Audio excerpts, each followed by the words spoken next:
Here we are. We're live up again. We're live up again. We're live up again. We're live up again. We're live up again. Oh boy. Oh boy, oh boy, oh boy, oh boy. Boy, boy, boy, boy, boy, boy.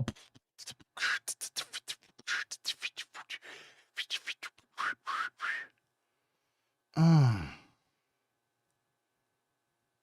uh. What's up, everybody? What is up, everybody? Everybody, we are here. Let's go like this and share this. Let's go like this. And like this. And like this. What's up, what's up, what's up, dude? We're chilling, big chilling. Chilling, big chilling. Oh, what's up? What's up, dude? Everybody's here. You guys like the bunny ears? Grand Rising. Hello. All righty. What's good, guys? How are you? Lacey Lane. Amanda's in the house. Marie Moon's already up in here. Let's go. Cheers, mate. Top of the morning to ya. Top of the morning to ya. How have you guys this weekend's been? What's up, guys? How are you? Hello. Grand Rising. It is beautiful. It is Monday morning, and it is no better of a place than let's start this motherfucker off right. Can we just get y'all guys, if you guys are seeing this now or seeing this later, please just comment something you're grateful for. I am grateful for houseplants because every day, no matter how chaotic my house or my life seems to get, as long as I spend a few minutes with my houseplants every day. What's up, Cheerio, mate? Top of the morning to you, koi fish. But as long as I spend at least a few minutes, like 5 minutes every day, just hyper aware of like my plants and how they're doing and what they look like and what they need, if they need some freaking love, some tender love and care, if they need some water, it just allows me every day to like be grounded and present with things that are present, which are the houseplants. I just love having houseplants, for real. What are you grateful for? I hope that hopefully you by now you've already started to comment the things that you're grateful for, because we are definitely getting in to some pretty crazy shit. So this week, and I dressed for the rabbit hole today. Yeah, the rabbit hole at the end is going to be mind-blowing. I don't know if you guys are going to make it. I don't know if you guys decided to bring an extra pair of panties or an extra diaper, because at the end we're going to continue going down some rabbit holes. If you've never been here before, basically the beginning of the stream, I like to give like what I call a mindful message, which is basically something that I think that you potentially, if it applies to something that's going on in your life currently, it's something that you can take with you after you leave the stream, regardless of how long you're here, even if you close out right after. It's something that I guess necessarily that I want to try and help heal your soul with. And this week, my friends, the opening messages are all about quantum spirituality. I'll say that again. Can we get some alien emotes in the chat if you guys are down to deep dive into quantum spirituality this week, which is basically my interpretation of quantum physics and the spiritual lessons or texts that have been provided to us throughout history.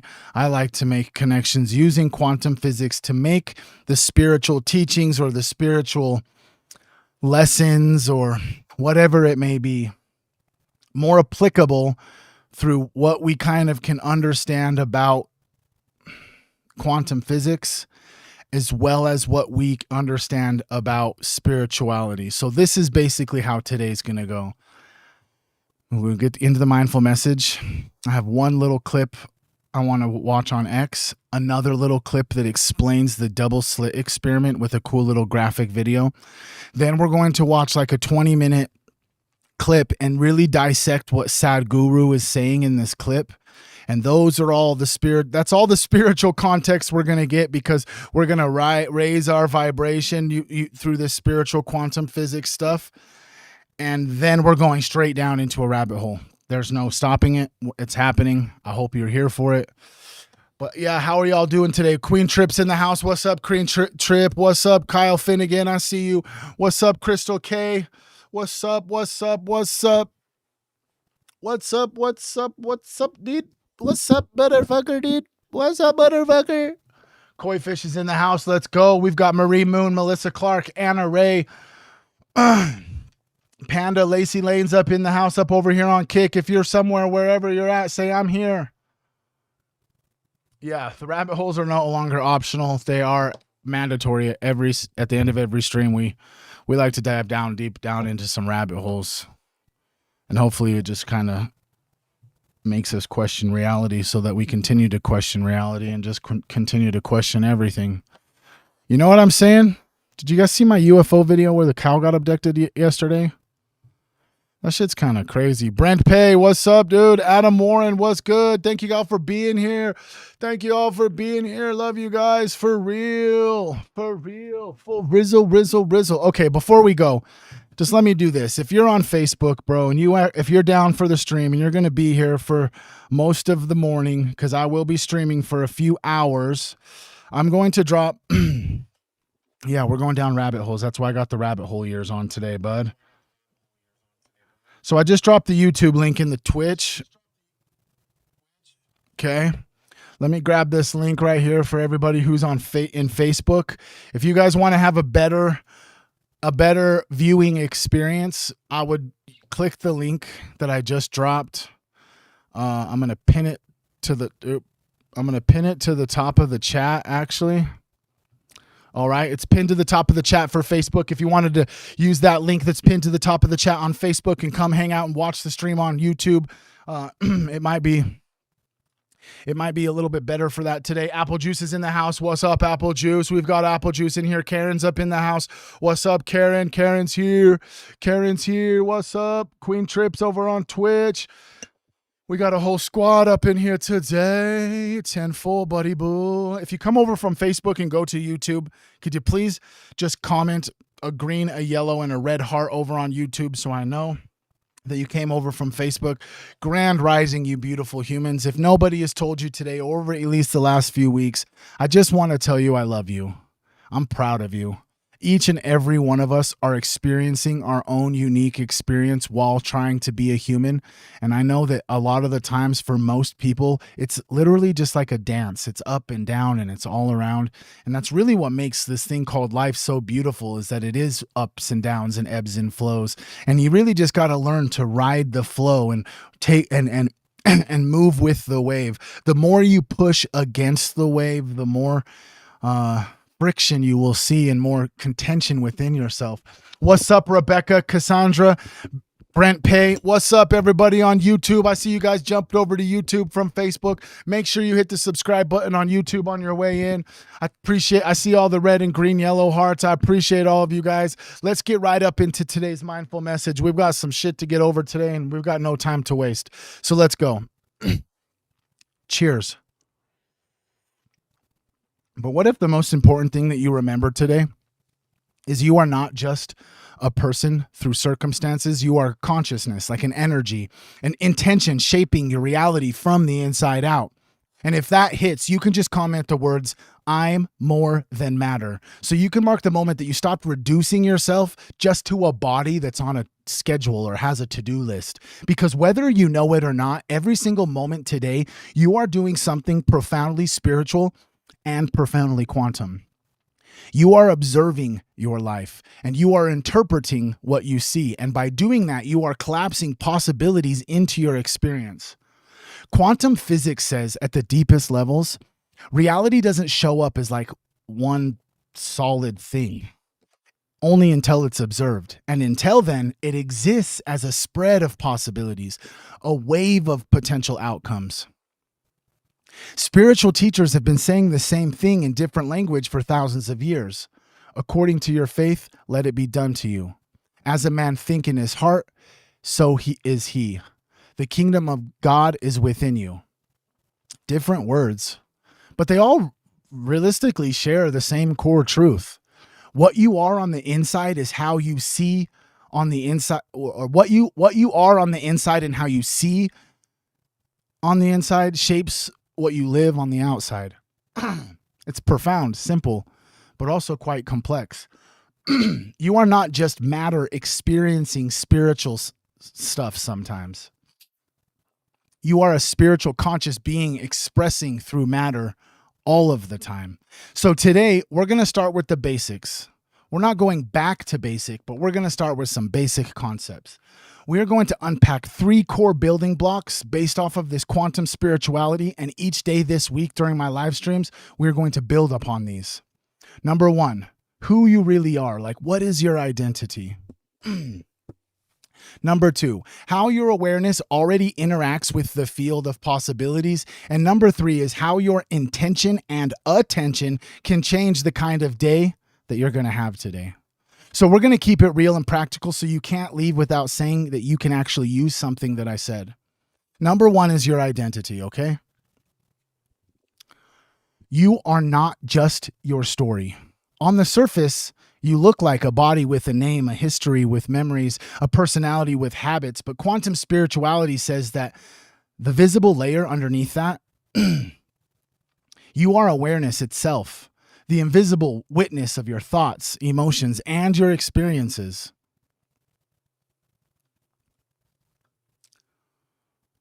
Your body can't be seen.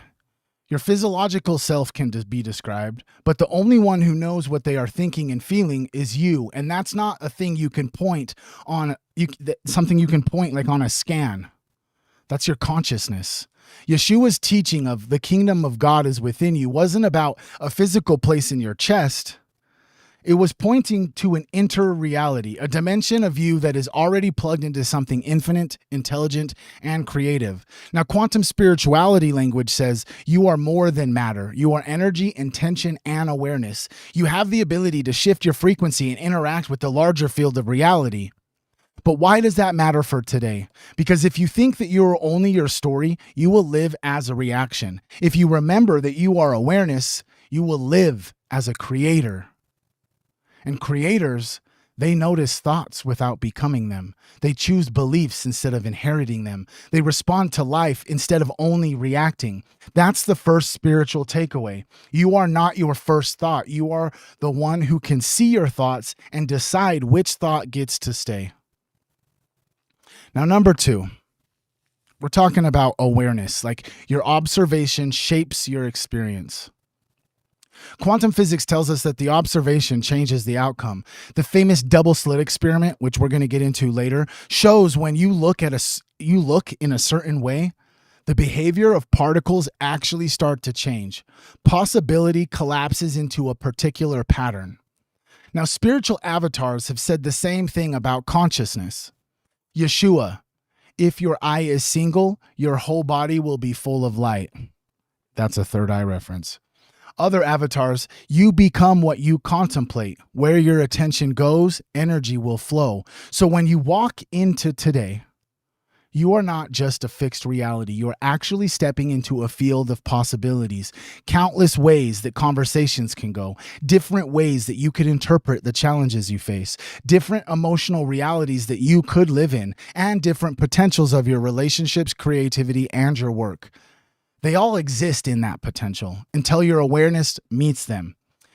If you meet the day with, it's just another Monday, I already know how this goes, your awareness collapses the possibilities into more of the same. If you meet today with, I'm willing to see different, I'm open to a higher interpretation to what happens, you open room for new outcomes, insights, and experiences to even show up.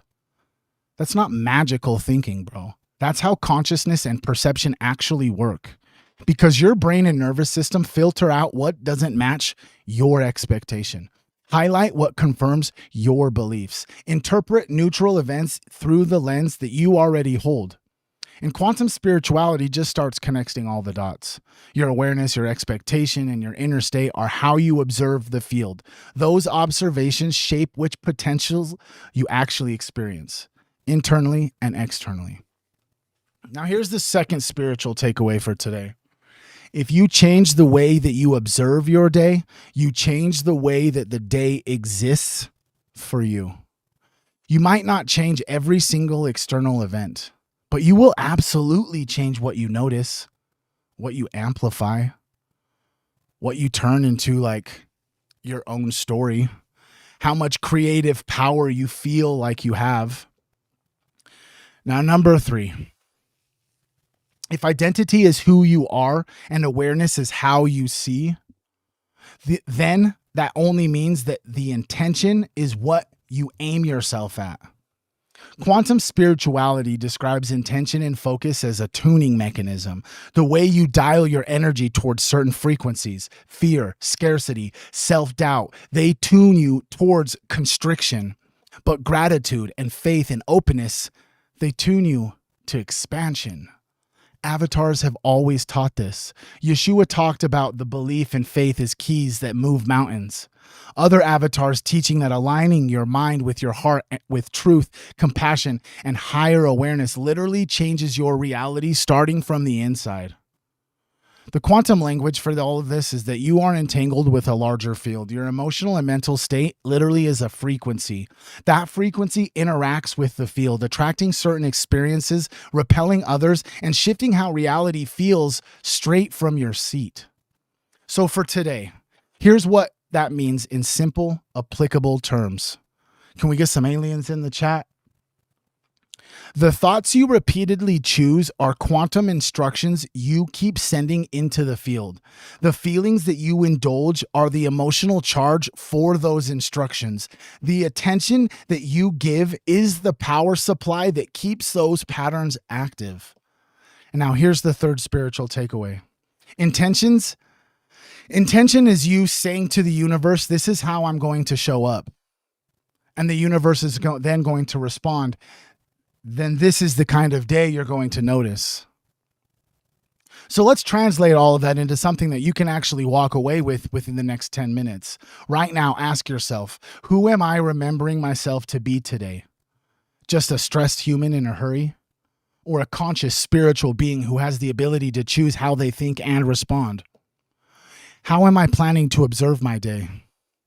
As a repeat of old patterns, or as a field of possibilities where I am open to seeing differently even in the small moments?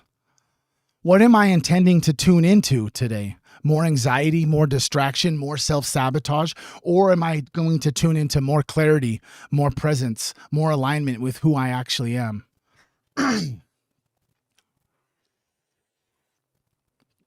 Because you don't have to change everything to live quantum spirituality. You just have to start changing something, like something small in your awareness and your interpretation of things, in the intent that you do your day-to-day choices in. For example, today you could catch one reoccurring negative thought and say, this is not the deepest truth of who I am. I choose a higher thought, a higher path, and I actually replace it with something aligned. I am capable, I am guided, and I am connected. Or you could just enter one conversation and actually have intention in that conversation and say, I'm going to show up as presence, not performance of my ego. And watch how differently that feels. Or you could just take 5 minutes to sit, breathe, and feel the fact that you are awareness, the listener of thoughts, not the thoughts themselves. Notice how that simple shift loosens the grip of anxiety and opens the space for guidance. Those things are small, but those are such huge quantum things, because each one of them, it allows you to remember your true identity, like your awareness, not just the story. It changes how you observe the field of your day. It changes the sets of new intentions and a new frequency. And repeated over time, those little shifts don't just make your day better, they literally make your entire life different.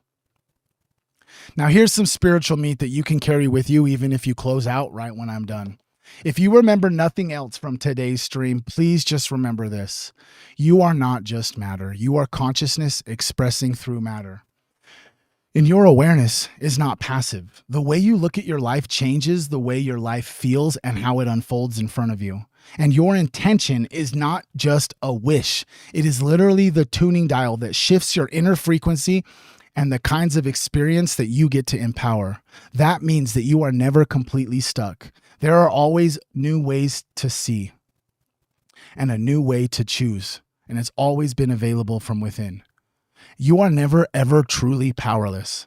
even when circumstances are tight. You still hold the power over identity, your observation, and your intention. And you are you are already interacting with a quantum spiritual field. You might as well start doing it consciously. Tomorrow we're going to build on this. We're going to dive deeper into specific concepts like coherence, resonance, and the kingdom within as a quantum field that you can learn to live from, not just talk about. So for today, let your takeaway be simple and undeniable. And you can just comment this again if you're still here. You can comment the words, I am more than matter. Because every time you remember that, you give yourself permission to stop living as a victim of today and start living like a conscious spiritual creator that I know you are. What's one intention that you're willing to set for yourself today? If you feel compelled to, please drop it in the comments so that we all, myself included, can see that all of us are just way more than our circumstances. I love you, Team Human.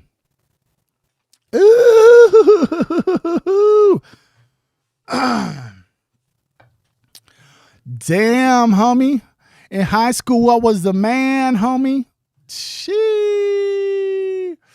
What's up, motherfuckers? Oh, got the itch. We'll put these on. Don't worry. We got the bunny ears down today. What's up, Adam Warren, Karen Blanc, Koi Fish, Brent Pay. I see you, Apple Juice, Melissa, Externity. What's up, Lacey Lane, Brendy, Michelle, Rookie, Justin. What's up? Karen, what's up? Everybody's up in here, dude. What's good, bro? What's good, bro? What's good, bro? What's good? Good, bro. What's good, bro? What's good, bro? What's good? Hell yeah, I'm on. Good shit, boy. Oh, fuck. Okay, sorry, I have to drop this on you. I love you guys. We're getting more into spirituality, but you never know. This is like literally, this is how my brain works. You know what I mean? We're like, oh yeah, you're God. You could do anything you want. Let's just hear what he has to say. Sounds like you're saying one Jewish life is worth hundreds or thousands of Palestinian lives. Not million. One Jewish life. Fine. It's 10 million. Wait a second. Did he just say? He just said that one Palestinian life is worth 1 million Jewish lives? Jewish life has gone viral for calling for the complete extermination of the Palestinian people. Sieg Heil the Führer! Because he views one Jewish life as equivalent to 1 million Palestinian lives. He has said God has chosen them, what a psycho, and that the Bible authorizes all of the land as belonging to them. The reporter says, that sounds right. That sounds racist. You're chosen people. How could you be racist? He's like, yes, I know. One Jewish life is worth 10 million. God chose us. You are just jealous. Jealous of the tax dollars you get, little bro. I think that's what people are jealous of. We are the chosen people, and that is why we have the right to defend ourselves and our land. Well, we're the chosen people. Like, screw you. Here, go ahead and play it. To kill all the people in Tel and Sarah. We killed them even all. Jit and Farata. Why? Because we don't want it to happen again. It sounds like you're saying one Jewish life is worth hundreds or thousands of Palestinian lives. Not million. One Jewish life. Fine. It's 10 million, okay? Pause it. That just sounds racist.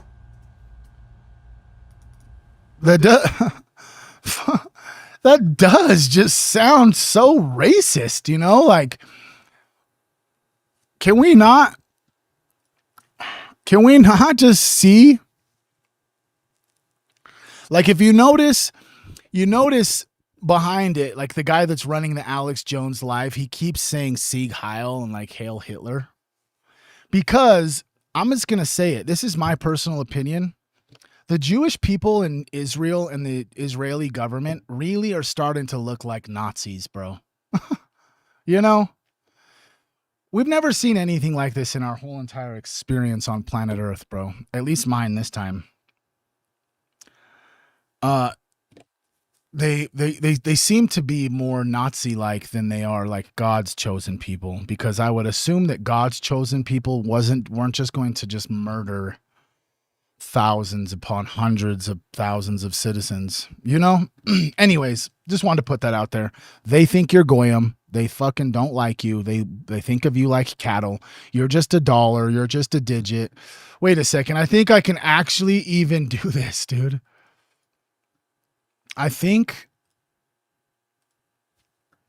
I don't recall, but I'm pretty sure I have a Jeffrey Epstein document where it says something about just let the goyim deal in the real world. Oh yeah. This is the way the Jew make money. And we made a fortune in the past 10 years selling shorts and shipping futures. Just let the goyim deal in the real world. Interesting. That's what they think of us as goyim, cattle, something to be herded and collected and eradicated and controlled. But that's neither here nor there. Hopefully I don't get hit for copyright. Hopefully I don't get hit for copyright. I might get hit for copyright, but I don't really give a fuck because this is important. The double slit experiment. We're going to watch this. This is about a 4-minute clip. I have sped it up just a little bit. But this is going to set us up for this quantum spirituality we're getting into this week. So let's just let this run.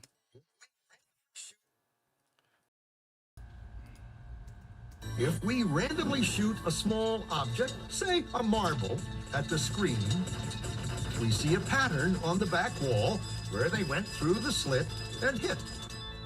Now, on the back wall where they went through the slit and hit. Now, band duplicated to the right. Now, let's look at waves. The waves hit the slit and radiate out, striking the back wall with the most intensity directly in line with the slit. The line of brightness on the back screen shows that intensity. This is similar to the line the marbles make. But when we add the second slit, something different happens. If the top of one wave meets the bottom of another wave, they cancel each other out. So now there is an interference pattern on the back wall. Places where the two tops meet are the highest intensity, the bright lines, and where they cancel, there is nothing. So when we throw things, that is matter, through two slits, we get this, 2 bands of hits. And with waves, we get an interference pattern of many bands. Good so far. Now, let's go quantum.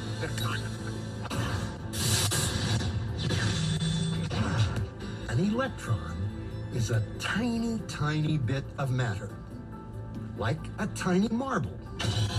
Let's fire a stream through one slit. It behaves just like the marble, a single band. So, if we shoot these tiny bits through 2 slits, we should get, like the marbles, 2 bands. What? An interference pattern. We fired electrons, tiny bits of matter through. We get a pattern like waves, not like little marbles. How? How could pieces of matter create an interference pattern like a wave? It doesn't make sense. But physicists are clever.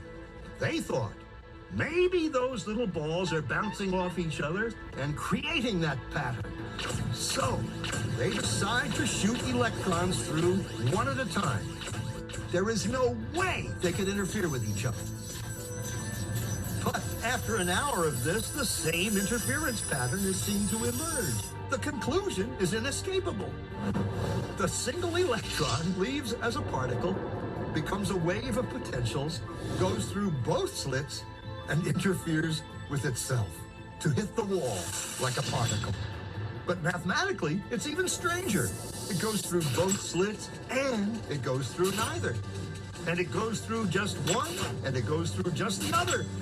All of these possibilities are in superposition with each other. But physicists were completely baffled by this. So they decided to peek and see which slit it actually goes through. They put a measuring device by one slit to see which one it went through and let it fly. But the quantum world is far more mysterious than they could have imagined. When they observed, the electron went back to behaving like a little marble. It produced a pattern of two bands, not an interference pattern of many. The very act of measuring or observing which slit it went through meant it only went through one, not both. The electron decided to act differently, as though it was aware it was being watched.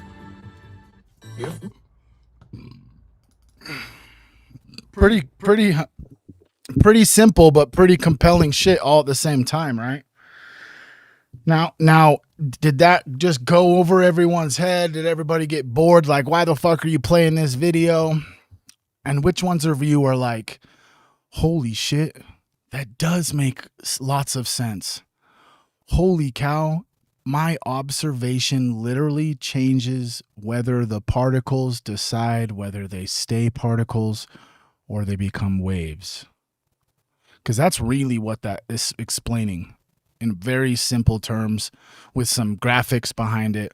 But your attention, where you direct your observation, literally changes reality around you, bro. Literally changes reality around you, bro. So you ever noticed, you ever noticed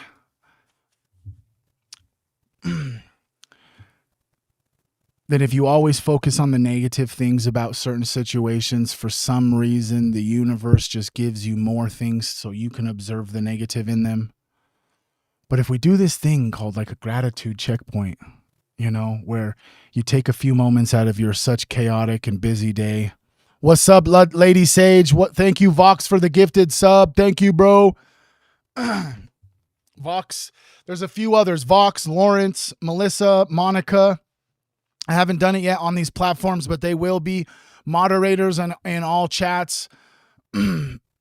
Apple Juice, I'll make you a mod over here on Kick. Melissa, we got some peeps up in here. Thank y'all for being here. I love you guys so much, but your guys' observation, I'm telling you, bro, what you pay attention to, bro, literally changes reality. Like the material world literally is altered by what you observe and how long you observe it for and where all of your attention goes. If where your attention goes, energy flows. But let's just get right up into what Sadhguru has to say. This one's pretty impactful. We're going to watch him for about 15 minutes. I think that's where I watch to stop. In between, I'll be pausing and we'll be talking about what he wants to say. And then I'll just give you a little sneak peek of what we're getting up into. America is under a trance. We're really getting into some MK Ultra stuff today. Project Monarch. So hope to see you there. If we get some aliens in the chat, if you guys will be here for the rest of the day, I love y'all. Let's just get right into what Sadhguru has to say. If your energies are at a certain peak, so there is a lot one can do with energy. It's almost a limitless possibility. But don't try to meddle with time, because do what you want. Time is slipping away at the same pace. As you're sitting here, as I'm talking about time, it's going away. Slipping away. Since we started the darshan, you're 20 minutes closer to death. Yes. No, Brandy. Is it because your electrons mirror / reflect your intention? I think that's possible, but I actually really believe that your attention, your conscious observation has some sort of hierarchy of control in this 3D fractal light matrix that we live in, that you literally, without even knowing it, have the ability to change the reality around you. We are different from this individual named Jesus who could just manifest things in real time and instantaneously turn water to wine, etc., etc. Whereas our frequency is so much lower than his that our manifestations take months, sometimes even years, and consistent effort to even to attract them to us. Does that make sense? Certainly. Yeah. Don't laugh, it's true. So all this yoga, Whatever issue you have. Okay, so let me just do this. Is everybody in the Discord? Because people are on. Austin Crow is asking to reach out to me. So let me actually just. This is the best place actually to get a hold of me is in Discord. So let me drop my Discord chat, the chat. Drop the Discord in all chats. Austin, reach out to me in this group. I hope to see you all join in the Discord. We should be seeing some people joining any second now. But yeah, let's just let Sadhguru keep talking. is the current form of yoga that we are teaching you has nothing to do with time, has something to do with your energy. Time becomes a relative experience. In different people's experience, time may be different. If you're a joyful being, 24 hours may pass off like that for you. If you're depressed, 24 hours feels like a eon. In your experience, it may be different, but in terms of time, it is passing at the same pace for every one of us. If you want to meddle with time, it's a different world altogether.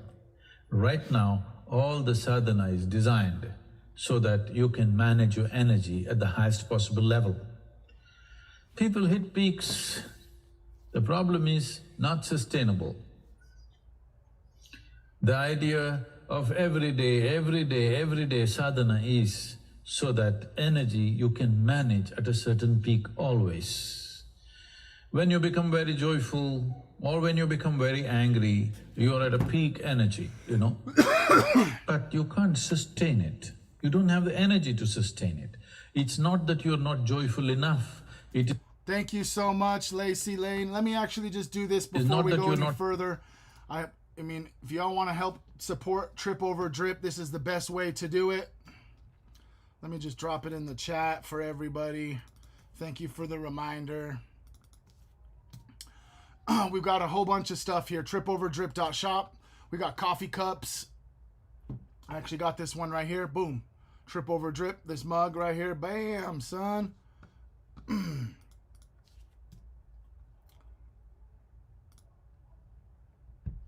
You know what I mean? We also got these. I got a couple more. I'm actually tie-dyeing them today. We got two more of these limited edition tie-dye shirts, I guess you could say. There's only 5 of them available. This other design right here, 5 available. There's 2 of the bear, the yellow, green, and red bear.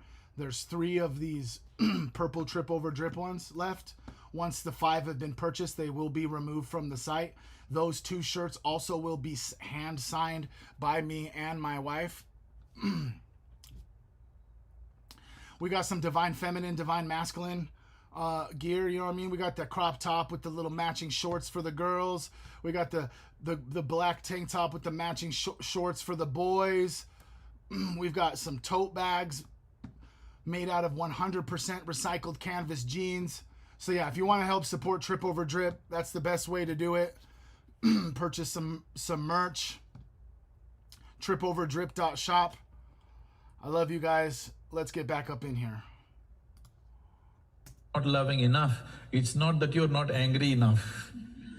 It is just that you don't have the energy to sustain it. If you want to be ecstatic every moment of your life, you need a powerhouse of energy within you. If you don't know ecstasy business, try anger. Try to remain angry for 1 hour, let me see. No. You will see 2 minutes of anger, poof, it goes. After that, you only bicker with people. Intense anger, maintain it for 24 hours, let me see. You cannot do it. Not because you don't have the intent, because you don't have the energy. If you don't have enough energy to maintain 24 hours anger, as an experiment if you try, obviously you don't have the energy to maintain ecstasy for 24 hours. So it's a question of energy, it's not a question of intent. Everybody intends to be joyful. They are not, they keep falling into pits because they don't have the necessary energy to keep it up. So the sadhana is essentially designed to crank up energy to such a place where you are so exuberant, 100 years feels like 1 or 2 years or 10 years maybe, doesn't feel like 100 years. In that sense, you have mastered time, but nobody has mastered time because it's slipping away at the same time. Time has impact on you or has hold on you only as long as you have a body. Right now, Can't you feel that? Fuck, he just punched me in my testes, bro. He says, you're only affected by time when you have a body. What? So you're telling me that Sadhguru also believes that I'm an all-eternal conscious energy source of love, light, and laughter, that I've been around for all of time because time doesn't actually exist until you get a body? Wait a second. So that means that after this human experience, I go back to time not existing and I become all eternal again? No, that means I'm eternal right now, and the whole point of being here is to remember myself. The whole point of coming here is to remember why I'm here and who I am and what I am. Because we can all just agree that this isn't by happenstance, right? This isn't this experience that we have. It's just, I don't know, bro. If I'm being 100% honest with you, bro, it's undeniable that this is a spiritual experience. And I'm not religious. And I don't identify with any political party. I'm just kind of like this lone human that just believes what I believe about all sorts of things. I don't identify with any sort of team. Except for what team? What team do I identify with? Oh yeah, the team that we all should identify with, and that's the human species. We're all humans, but we're all also spiritually eternal as well. And it makes this experience quite confusing, trying to determine what's a material experience and what is a spiritual experience. Do you know what I mean? Like, regardless of whether you actually have a connection to Source or God or Jesus or Buddha, whatever you label it as, it doesn't matter. It's all the same thing. It's all just the human acceptance that there is something that created this, that we are not here just by circumstance. It's this, regardless of whether you believe in Jesus or you believe in Krishna, that in and itself, just believing in something outside of yourself that's larger than you, that connects everything together and that makes this all have a purpose, it changes the whole, it changes the whole perspective on life. It has to, especially when we're in today's day and age where we're literally watching the Epstein class get away with what they're doing. Now, I don't know about you, and I could only necessarily say how I feel, but it seems to me that everybody who is implicated, accomplished, or actually criminally liable for any of the stuff that regards to Epstein is that they're complete evil, like overrun with evil. And so let me just make 2 points. If we can see the demons, we can see the evil, we can see Satan, or whatever, however you want to, whatever your specific label. Some people might even attack me right now that I said Satan because people believe that Satan is the bearer of light. And that the story about around Satan has been construed and manipulated, and the narrative has been changed, so we don't actually comprehend what the actual reality is. Not saying that Satan is good, not saying that Satan is bad. I'm just saying that the information applicable is that if we as humans collectively over time has labeled certain things as evil or dark or demonic, whatever it may be, there are two things that I wanted to point out. One, if you can acknowledge that your experience here on planet Earth is larger than yourself because you feel a connection to whether that's the source, mana, you feel connection to the earth, a God, whatever it may be, you have the connection to what you are observing the polarity to. Let me say that again. You have the connection to what you see the polarity of. So you're seeing on a day-to-day basis this consistent evil, just demonic type way of life for a human to live. And if you believe in something higher than yourself, then that thing that you believe in has to be the exact polar opposite of the evil that you're seeing. So if we can look evil dead in its eye and almost be scared because of how evil it is, it gives me so much confidence and just gives me this boost of energy to know that the God that I follow is powerful. We're watching how powerful the dark side can be with our eyes. They're not even hiding it anymore. They're just blatantly showing you how evil they are. The way that the Hermetic principles say of the law of duality is, if I can see demons, that means that the only way that this reality even has the ability to function is that the opposite spectrum, hot, cold, light, dark, up, down, in, out, north, south, all those things, electron, neutron, sun, moon, all of the opposites, right? If I can see this, then that means that the opposite of this has to exist. Like, that's the way the universe works. It has to exist. You can't have one without the other. Can anybody resonate with that? Like, does anybody else resonate with that? That just lets me know that my God is real. My God is powerful. I don't necessarily label that God even as a man. I think that God is the divine masculine and the divine feminine in final form. If that makes sense. You know what I mean? That's just a little freaking, what? Dr. Astro Strange is in the house, bro. I love you, bro. Homie's back up in here. Astro, let me drop the Kick link, bro. I started streaming on Kick because Twitch is owned by Jeff Bezos, and he'd be butt fucking me for all my money. You know what I mean? They're like, yeah, they can give you $10. I'm going to take 7 of it. You know what I mean? So I'm just not really too down for that no more. Let me just pop this Kick link for everybody who wants to come up over to Kick. That's your choice. You can stay wherever you want to stay. It doesn't matter. If you want to stay on Facebook, you can stay on Facebook. If you want to come over to YouTube, I drop the YouTube links. If you want to come hang out with the base group of Team Human, a majority of all the people who have been watching me the whole time I've been streaming, they're either in YouTube or they're in Kick. To be honest, I have a large platform on Facebook. I only stream on Facebook, if I'm being 100% honest with you, trying to get your attention and say, hey, come over to these other platforms. If I'm being 100 with you. But I just dropped the link to Kick inside the YouTube chat, inside the Facebook chat. But yeah, let's keep going with what Sadhguru's got to say.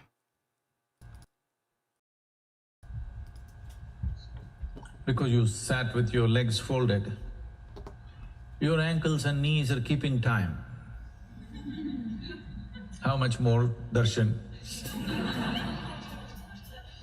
Suppose you had no body. You really had you did not have a body. Well, this darshan is 10,000 years. What's your problem? Okay, so if I'm being honest with you, Brandy, one of the reasons why I think that streaming on a different platform compared to the other platforms is that YouTube and Kick allow you to watch the stream side by side, which is I can fit way more in a screen like this than I can in a screen like this. You notice how Sad Guru's above me? The stream is way better. Way better. Okay, but Cheryl, I did drop the Kick link. It's pinned to the top of the chat. If you come over to Kick, make sure you hit a red, green, and yellow heart.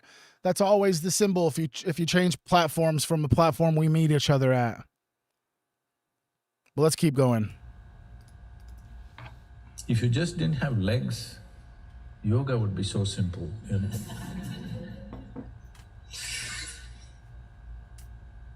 Now, it happened one day, a whole tribe of bats were hanging from the ceiling of a cave. But then one bat alone was on the floor, standing upright, all of them hanging upside down. They looked at him and asked, "What the heck are you doing?" He said, "I'm preparing for the International Yoga Day." It's coming for the world. The idea is to give you another perspective. What's up, Lady Epion? Because living in the logic of your mind, you draw straight lines that you yourself cannot keep. You draw straight lines in your mind to which your body does not confirm, your emotions does not confirm, your own thoughts will not confirm. If you confirm it, if all your thoughts confirm to the straight lines of your logic, you will become a constipated We love you, Queen Trip. consciousness. Such means, if you confirm it, if all your thoughts confirm to the straight lines of your logic, you will become a constipated consciousness. Such people cannot smile, cannot laugh, cannot live, nothing happens around them. Only thing is they think they are smarter than others because they have straight lines along which nobody can travel. Then people call you an intellectual. You will see, one qualification is that you should not laugh, you should not smile. You must be grave. Grave is the destination, you don't have to practice it now. You don't have to practice it here and now. Time, the nature of time has hold on you depending upon how entangled are you with physicality of who you are. The more deeply you're entangled, the more time has a grip on you. If you're very deeply entangled, then you will see time won't pass for you. Life feels like very long. If you have explored the possibilities of life beyond your physical nature, suddenly you find life is too brief. If you live here calendar years, if they're 100, in your experience it feels too little, too little. I feel like I was born day before yesterday, but see, only when I look at the mirror I realize, oh, it's going, otherwise there's no sense of time. Once there's no… Wow. How crazy does that, bro? Like, you really think about what he just said. Like, to be honest, since I started going down, let's see, we'll say I would like to contribute that I've always been on a spiritual journey, but I really didn't take and put intent into my spiritual journey until I was 30. It was 2018, and I went to prison. I went to prison in a completely different state than where I'm from. So during this period of time, I received no visits, really. Like, I didn't have any connection with the past life I lived prior to going to prison or the people, really just my mom and my son. But ever since I went down that spiritual journey, and I've like slowly just gotten better at it and healed more and loved myself more and accepted more and let go of more and was present more and grateful more and breathed more. All of those things will bring tremendous results, if I'm being honest with you. But I guess it's obvious, like right now, I'm the oldest I've ever been in this lifetime, right? but I don't really even I don't even really talk about age or old or whatever. I've been on planet Earth since the late 1900s. I incarnated 38 rotations ago around the sun. But I will say that in this body that I am embodying right now, I feel younger and better, and almost as if, like he had said, I only acknowledge however old the world labels me as because it's something that's like predominant inside of our lives. You know, you have to like fucking any type of paperwork you fill out about yourself, they're asking what your age is or what your birth date is, or you have to be a certain age to do this, or a certain age you can't do that. So I understand like the concept of just being super fixated on this thing called age. And isn't age just a construct of time that we created?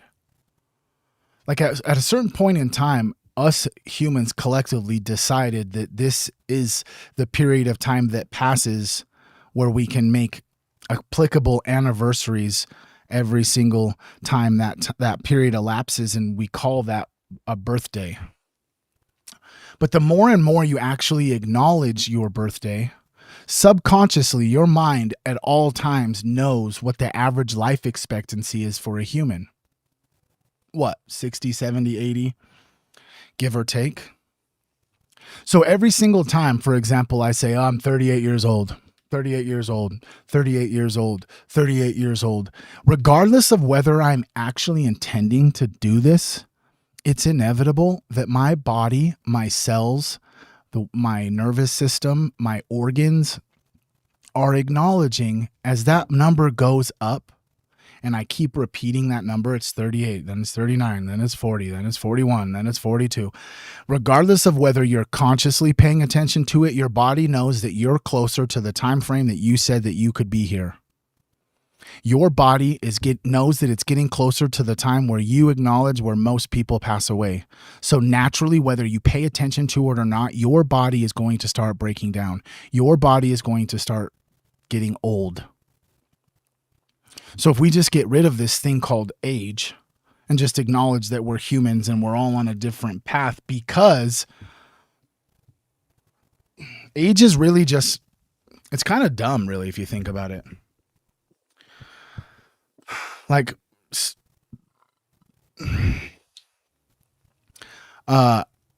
if you really think about it, it's quite dumb that based off of this number, there's almost like this human expectation of what that human should be, look like, behave like, think like, talk like, act like, based off of what this age that they are.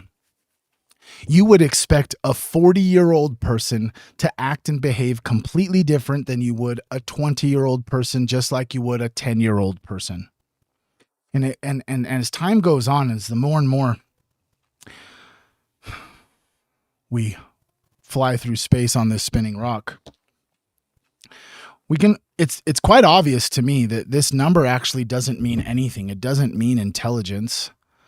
It doesn't mean maturity. It doesn't mean critical thinker. Because there are some brilliant, very intellectual 20-year-olds, and there are some fucking retarded 40-year-olds, bro. And I know if you don't like that word, I'm sorry, but I say that word.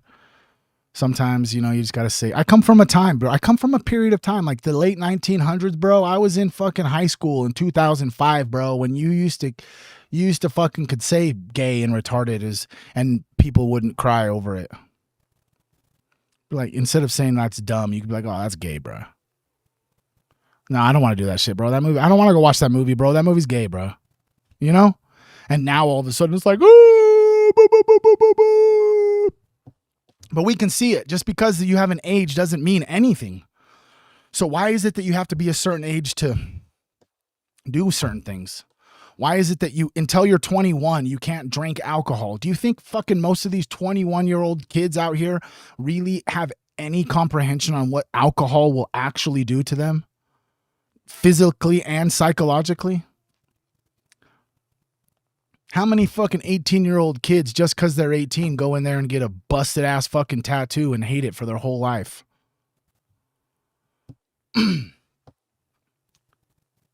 Isn't it kind of crazy that you can join the military and die for your country before you're even able to fucking get a decrease in your auto insurance?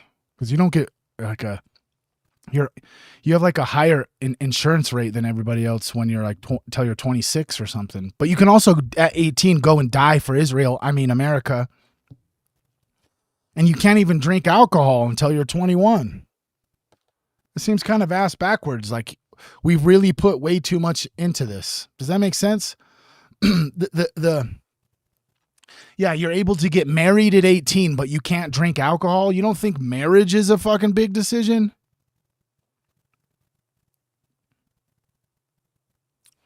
So us as humans have put way too much of our attention into this thing called age.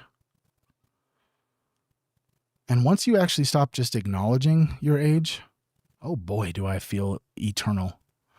Do you know how long it's been since I even fucking had a birthday?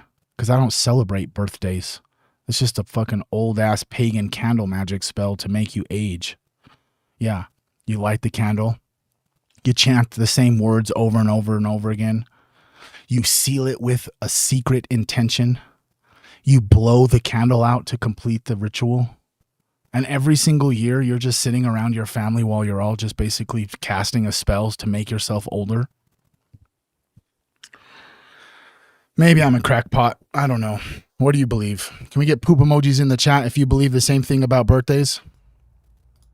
Sense of time, there is no burdensomeness in one's life because it's too Just a second.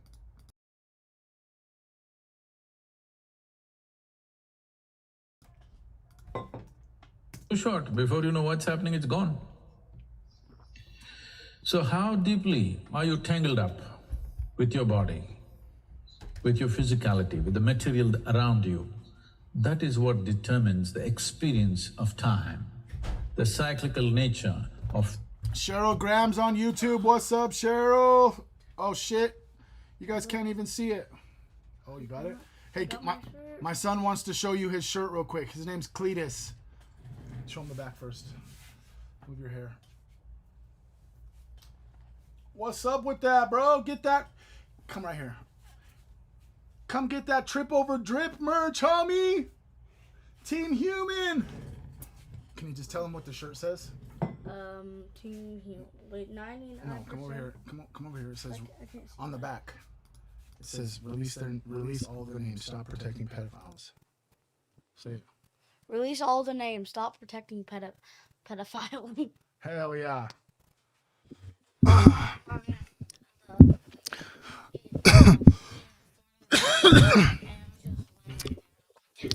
Will you show him? Come show him how long your hair is. We're about to dreadlock this hair up here. Ooh, long hair, don't care. I've been growing it for 4 years or 3 years. You've been growing it for almost 4, I think. I think 4, because I met you when I started growing. You did meet me and then started growing it. You're right. I remember that hair thing that makes it grow. Oh yeah. Oh yeah, I used to use that all the time in the shower. I'm just like before the shower. I love you, bro. He just came down to give me a little bit of coffee. He came down to grab me some coffee. Well, just to grab my cup. Lacey Lane, he is my stepson, actually. His dad, if I'm being honest with you, his dad physically abused my wife before me and my wife got together. And ever since the alpha stepped up in here, that honest to God, and I feel so bad for my son because I can see it hurts him, but his dad disappeared, bro. As soon as there was an alpha around his kids and his ex that wasn't going to allow him to hurt them anymore, he just disappeared off the face of the planet, and we haven't really actually even seen him since.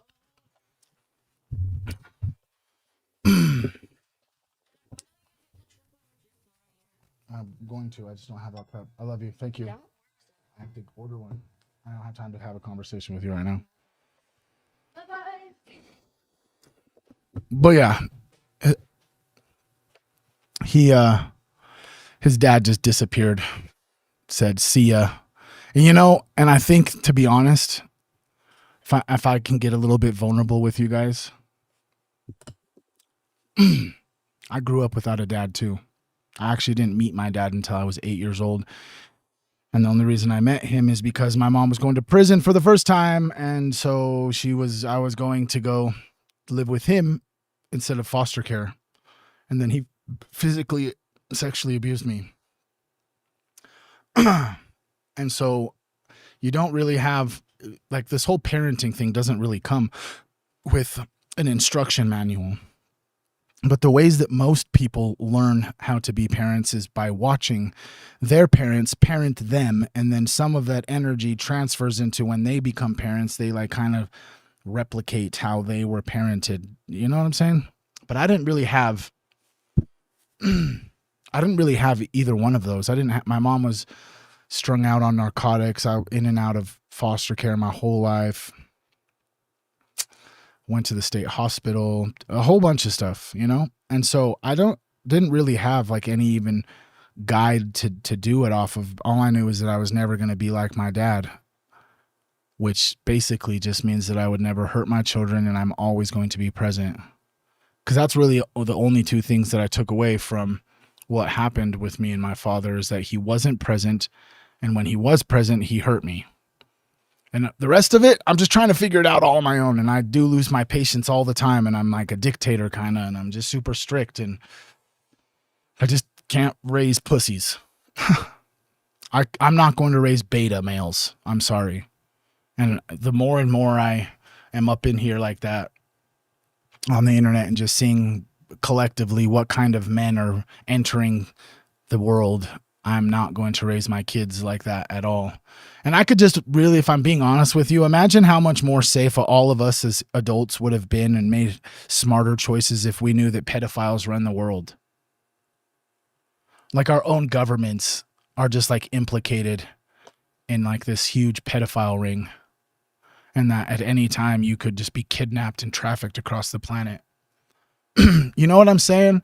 I think that there are certain things about the world today that cannot be, this age thing. Remember back to this age thing. The age is fake. Because guess what? If you were to ask that little kid that just walked in here, my son, Cletus, and asked him who killed Charlie Kirk and how did Charlie Kirk die, you would shit your pants what this kid would say to you. Obviously, it's allegedly. But he would start talking about the Rode microphone and Israel, if I'm being honest, and our government and Kash Patel. He doesn't have a whole bunch of information, but he definitely doesn't believe Tyler Robinson killed him. He definitely has a basic and an age-appropriate understanding of who Diddy and Jeffrey Epstein were. And the fact that the reason he can't play the game Roadblocks, we don't allow that game at all in my house, is because there are men who will pretend to be little kids on the other side of those screens that are going to try and hurt him. Imagine what kind of man that he grows up to know, that there are people out there that like to hurt kids. Do you think that almost naturally is just going to inhibit the type of man who's going to grow up to protect kids? I would assume so. But that's just me. Let's get back into what Sadhguru has to say. Physicality gets you into the cycles of time, but time is neither a cycle nor is it a straight line. It is kala. That means what we are saying is what you call as time and what you call as space are not two different things. Only under the influence of large masses of physicality like planets and solar systems and galaxies, around that, time behaves in a certain way. The space also conforms to that behavior, which is curvate in nature, which means it is essentially cyclical in nature. So if you aspire to go beyond time, if you aspire to transcend the limitations of physicality, if you aspire to move into the darkness of life, the word dark has gathered negative connotation in the world because of certain religious sentiments and certain distorted perception of life. People are talking about, almost every religion is talking about eternal life. and they talk about divine light. Okay? Light cannot be eternal, so divine cannot be eternal. Because light burns. Whether it's this light bulb or the sun or the stars, all of them have a lifespan. They will die one day. They'll burn themselves out one day. Oh shit, you guys don't even have the view. This may be in terms of hours, that may be in terms of billions of years, but every source of light will burn itself out someday because it has to burn itself out. That is the nature of physical space. Physicality in the existence is just that. It has to burn itself out. It looks like a perpetual machine. Solar system looks like a perpetual machine, but it is not perpetual. Yes, in our experience, because our lifespan is only so much, something that's so big looks perpetual to us. But in reality, anything that's physical cannot be perpetual. There's only one thing that is perpetual, which is utter darkness of the space. Because it's cool, it doesn't burn, it is not in cyclical motions, it is simply there. What is its nature? It's color. That means that means it's dark. If you don't get it, because dark means you don't have visual operators to look through darkness. You must experience this. We built something like this, but now it's gone because we're living in a very stupidly sensitive society. We wanted to build some dark rooms for those who want to do sadhana, where it's utterly dark. It must be so dark, after some time you don't know whether your eyes are open or closed. Yes, there should be no sense of light for a few days. You will see, you will become super aware simply because you're in a dark space. That's the idea of closing your eyes.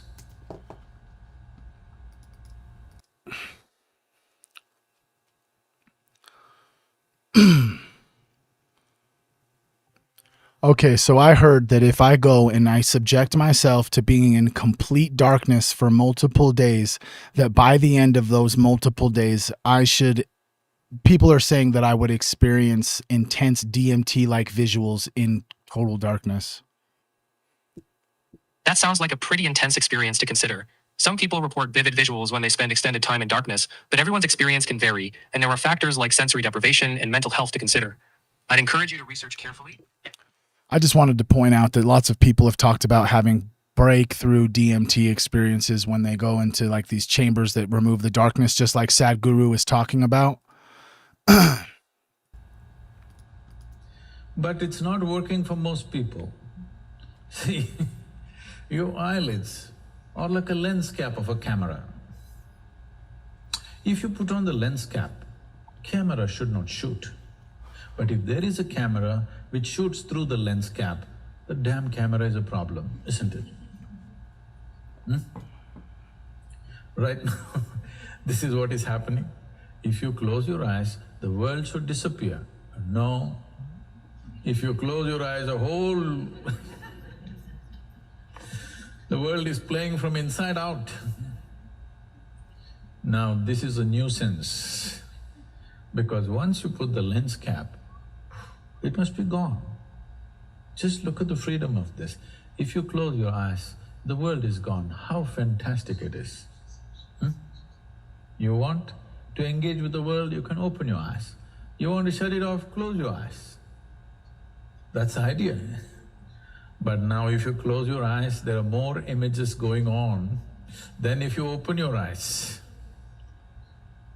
All kinds of things are being seen. Just now somebody called me.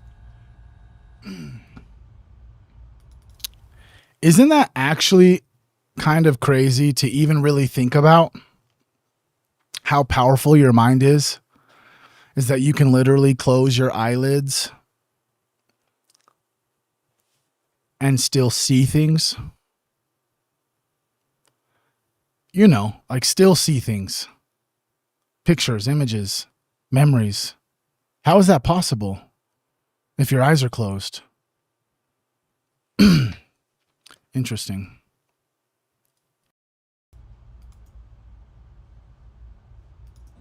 And I said, Sadhguru, 2 days ago you appeared in my dream. I said, that must be a nightmare.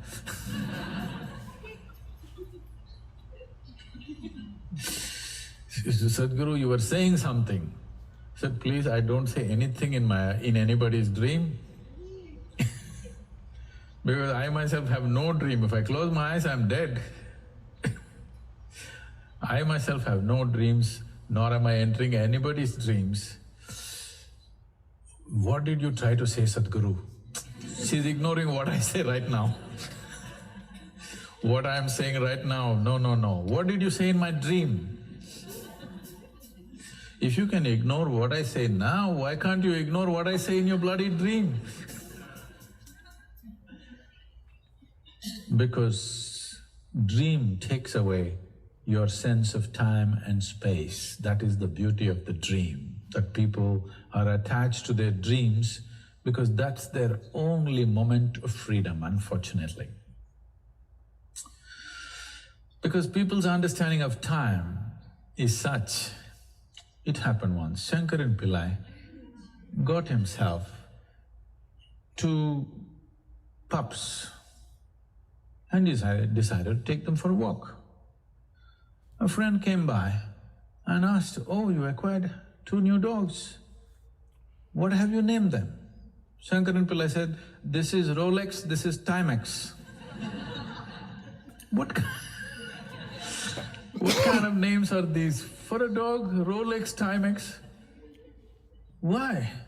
No, you don't understand. When I went to the kennel, they told me this is a watchdog. So this is the advantage of a dream. You can make anything into anything. You are not bound by time and space. You can go where you want, you can come back where you want, you can have me say what you want. What more do you want? It's a great dream, isn't it? You can make me say whatever you like. Here I am sitting and saying all things that you don't like. So, if you want to explore, if you explore the nature of energy, energy means light, light means ultimately material. If it slows down, if light slows down, it becomes material. If it goes at a certain pace, it becomes light. All this world that you perceive through 5 sense organs, to perform well in this, a little mastery over your energy will make you do wonderful things. People will clap their hands, you will like it, you're effective in the world, everything. If you want to explore the other side of this, then you will get nothing. You will have to lose yourself entirely. So when one is doing sadhana, one must know this demarcation. What are we aspiring for? Right now, if you want to just function well in the world, you want to shine within yourself and outside of yourself, there is one way. You don't care about how you are in the world, how you look, what you seem to be, but you just want to go to the very source of everything. There are no rewards. The only thing is you have to lose yourself entirely. So there is a certain amount of misunderstanding about this. When we say renunciation, or when the world talks about renunciation, what they're talking about is, this is a mixture. Without understanding what is the goal that we have set for ourselves, people are mixing things up. Renunciation essentially means to keep a little distance from the material. The idea of keeping a distance is so that you have a better perspective of everything. When I say a better perspective, for example, people have lived on this planet for millions of years. For thousands of years, the argument whether this planet is round or flat was going on endlessly. This argument would have continued forever, But once man began to fly, when you went up and looked down, it's very clear the planet is round. When we went and stood on the moon, 100% clear that it is round because of the distance. So essentially, on one level, renunciation just means a little distance, that you're not tangled up with material. Nobody can be free from the material. Your very body is material. The very planet that you live on is material. The food that you eat is material. It's just that you don't want to be tangled up. You want to keep a certain distance. This distance is not because you don't like the material, because you want to have a better perspective of everything, not because you want to give up something. You can't give it up because the only way is to give up your body. You can't give up the material, you're wrapped in it. Yeah, the flat earth, round earth is debatable, but he did use it in good context to explain his message of just like stepping back and just like not being entangled in all of this material stuff, just keeping a little bit of a distance from this material world, but so you have a better ability to perceive it and observe it. Does that resonate? Aliens in the chat? But if you keep a little distance, you have a far better perspective than when you're all tangled up with it. To that extent, renunciation is fine. So it's not… the word renunciation is always understood as giving up something. Now, just a little distance, because you're interested in knowing it better. You don't want to be just lost in it, you want to know it better, so that requires that you have some distance or some space between you and that. But if you want to explore the other, it's a different dimension altogether. I think a time has come when in Isha Yoga Center we need to intensify that dimension.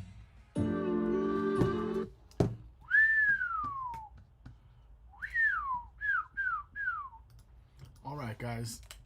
Yeah, so if you guys haven't caught the vibe, we're still going down rabbit holes at the end of every stream this week.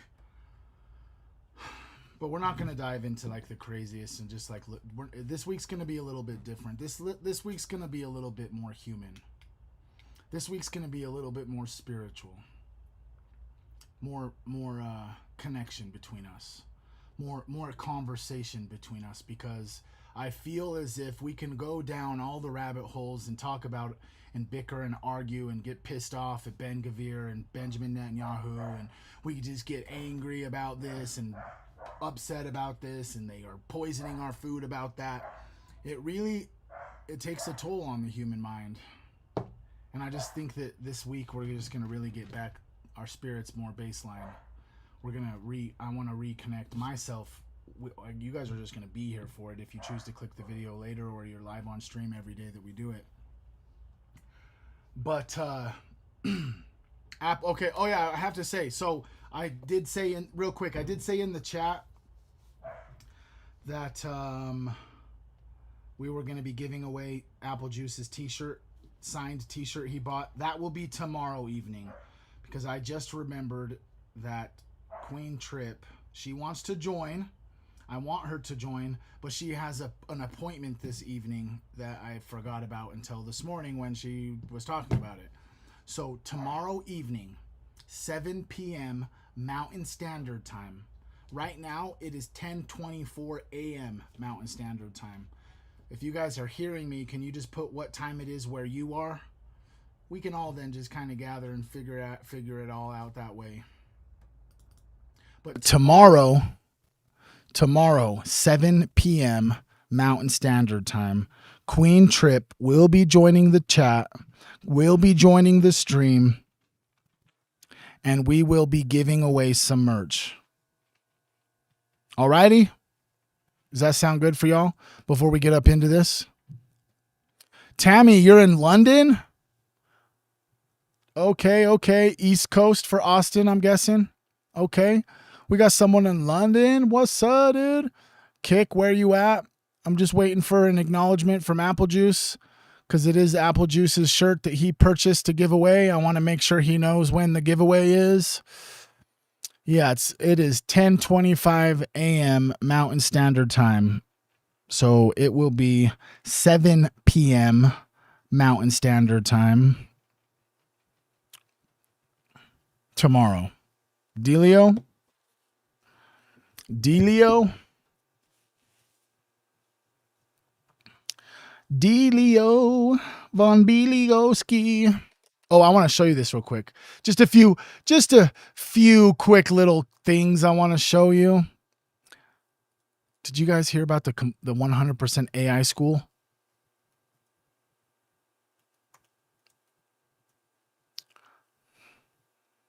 Where is it? Right here. This new It's 9:25. Okay, I think you're in Canada, Marie Moon. I think that's where you're at. Okay. Hell yeah. I think America actually got rid of freaking daylight savings too. Isn't that the dumbest thing in the world? Like let me just bring this back over here real fast. I can understand the purpose of daylight savings back when the country was solely agriculture type thing. Do you know what I'm saying? Mexico, what's up? What's up, Lady Epion? What's up? I see you. 1226. Okay. But so like obviously the concept is to what's the word? Oh yeah, to save daylight, right? So that the farmers can be out when they need to be out and all that stuff. But slowly over time, as like we became like a technological society, not an agricultural society, it seems fucking weird. It just seems weird, you know? Does it not seem weird why we still do daylight savings? But let's just listen to this. The first new private AI school where there is not going to be any teachers. It's all going to be taught. Now, if you watched The Island with me this week when they were talking about cloning and that the way that they program the clones is they have these screens like in front of their face, just repeating all these programming messages over and over and over again. This is going to blow your mind. Imagine when there's no human to program the kid. It's just like literally the algorithm teaching the human everything that they learn. Kind of crazy. Education option is raising some eyebrows, though, because the kids will not be learning from teachers. Exactly. The curriculum is driven by artificial intelligence. Many news outlets have already done some reporting on this, but tonight we're learning a lot more about how it's being incorporated in the classroom and why the price of tuition is higher than most expensive private schools here in the metro. News 4's Tanner DeLeon spoke with a co-founder of this new AI-powered school. And Tanner, this is eye-opening for folks. It is, and $40,000. That's the price tag of what families will pay to send their kids to Alpha, Oklahoma City. And leaders of the AI school say their students learn at a better pace compared to standard teachers. But one Oklahoma lawmaker is not quite on board with the idea. We are using artificial intelligence to raise human intelligence. An AI-powered chain of private schools now making their way into Oklahoma, promising a better education without instruction being taught by teachers. Texas-based Alpha Schools has locations in 6 states. The latest being Oklahoma, with a location of schools. Whoa, what the fuck, dude? What the fuck, dude? Just a second. Are there AI private high schools in Utah?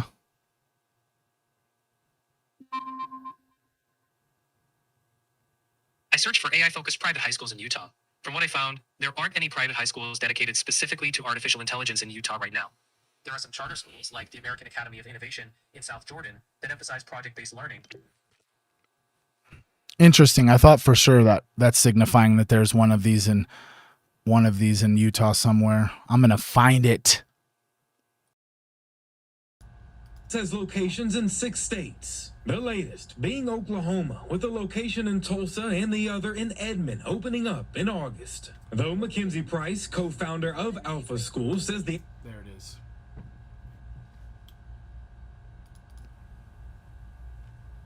Is there an AI-driven private school called Alpha in Utah?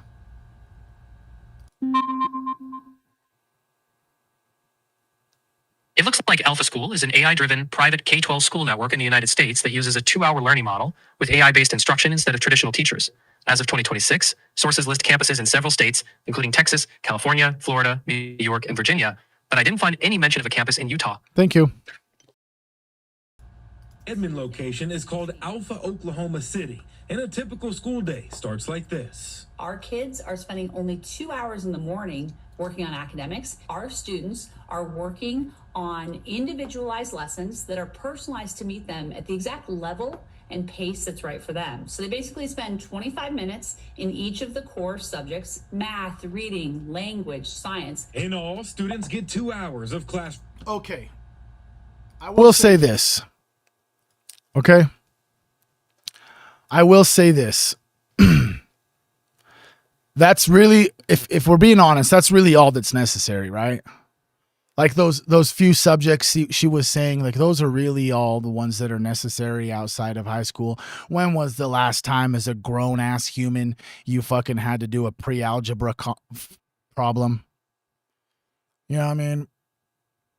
It seems a little bit more dystopian, you know, once you get into this older not older, you get to be when you've been here for a while and you're like, why in the fuck did they have us learn American history? It was all fake and a lie, you know? Let's see.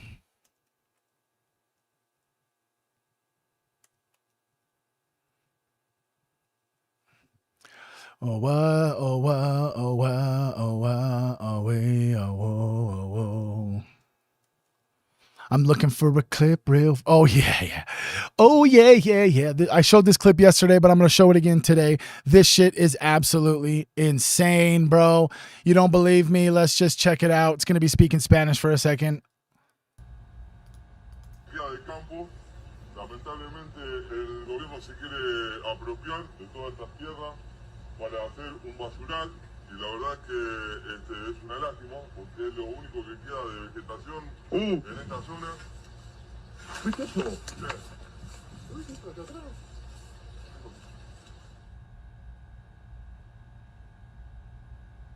Matamos por acá, por arriba. Mucho, boludo. Por ahí.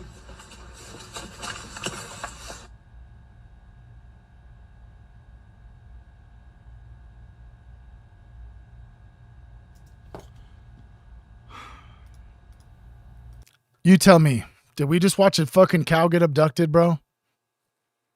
Did they see on live TV a fucking cow being abducted, bro? Do you imagine what that would take to stage that? For one, you'd have to be able to if you can see the light poles, I would assume you'd be able to see some sort of cables around the cables. Let me run it back. This is insane.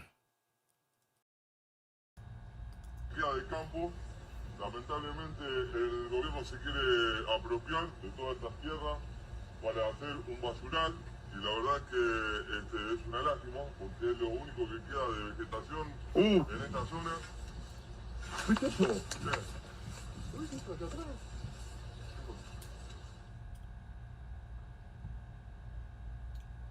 Matamos por acá, por arriba. Mucho, boludo. Por ahí.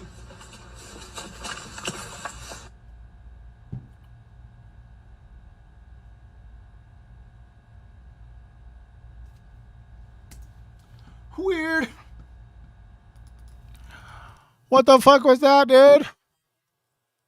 What the fuck was that, dude? What the fuck was that, dude? Fuck. Oh, look, there I am right there. If you look up cow abduction on TV, I'm right there, bro. Boom. That's me, bro. Showing the clip yesterday, dude. Fuck yeah, dude. Alrighty. Let's get over here, bro. We got roughly about an hour and a half left. Let's get right into this. You guys ready for this? I don't know if you're ready for this, but let's just dive right in. Every caterpillar goes through a moment of complete dissolution. it doesn't become a butterfly. It first becomes nothing. A liquid, a formless thing inside a shell. And then it finds itself. Changed. Something new. But Boneless couches? entirely itself. What you don't know is destroying you from the inside out. Knowledge is our only defense against mind control. It's time to wake up.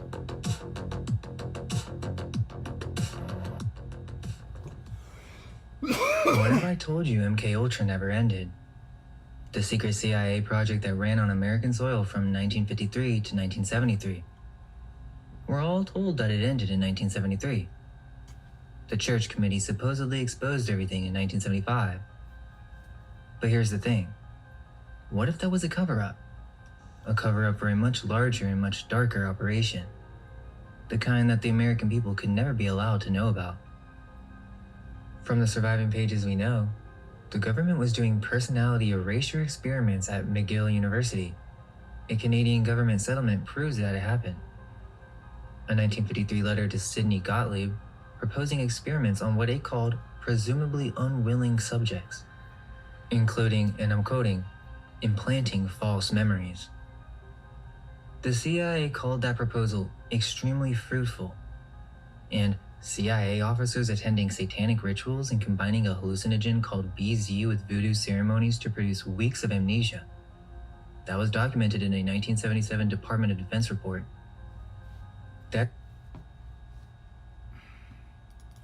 Oh, I know what you're talking about. No, that couch is like a sectional. It's like 3 different pieces. It's not one of. I know what you're talking about. Like some people buy them and they're like huge gorillas. Those they're just like foam couches that expand. Yeah, no, ours is an actual couch.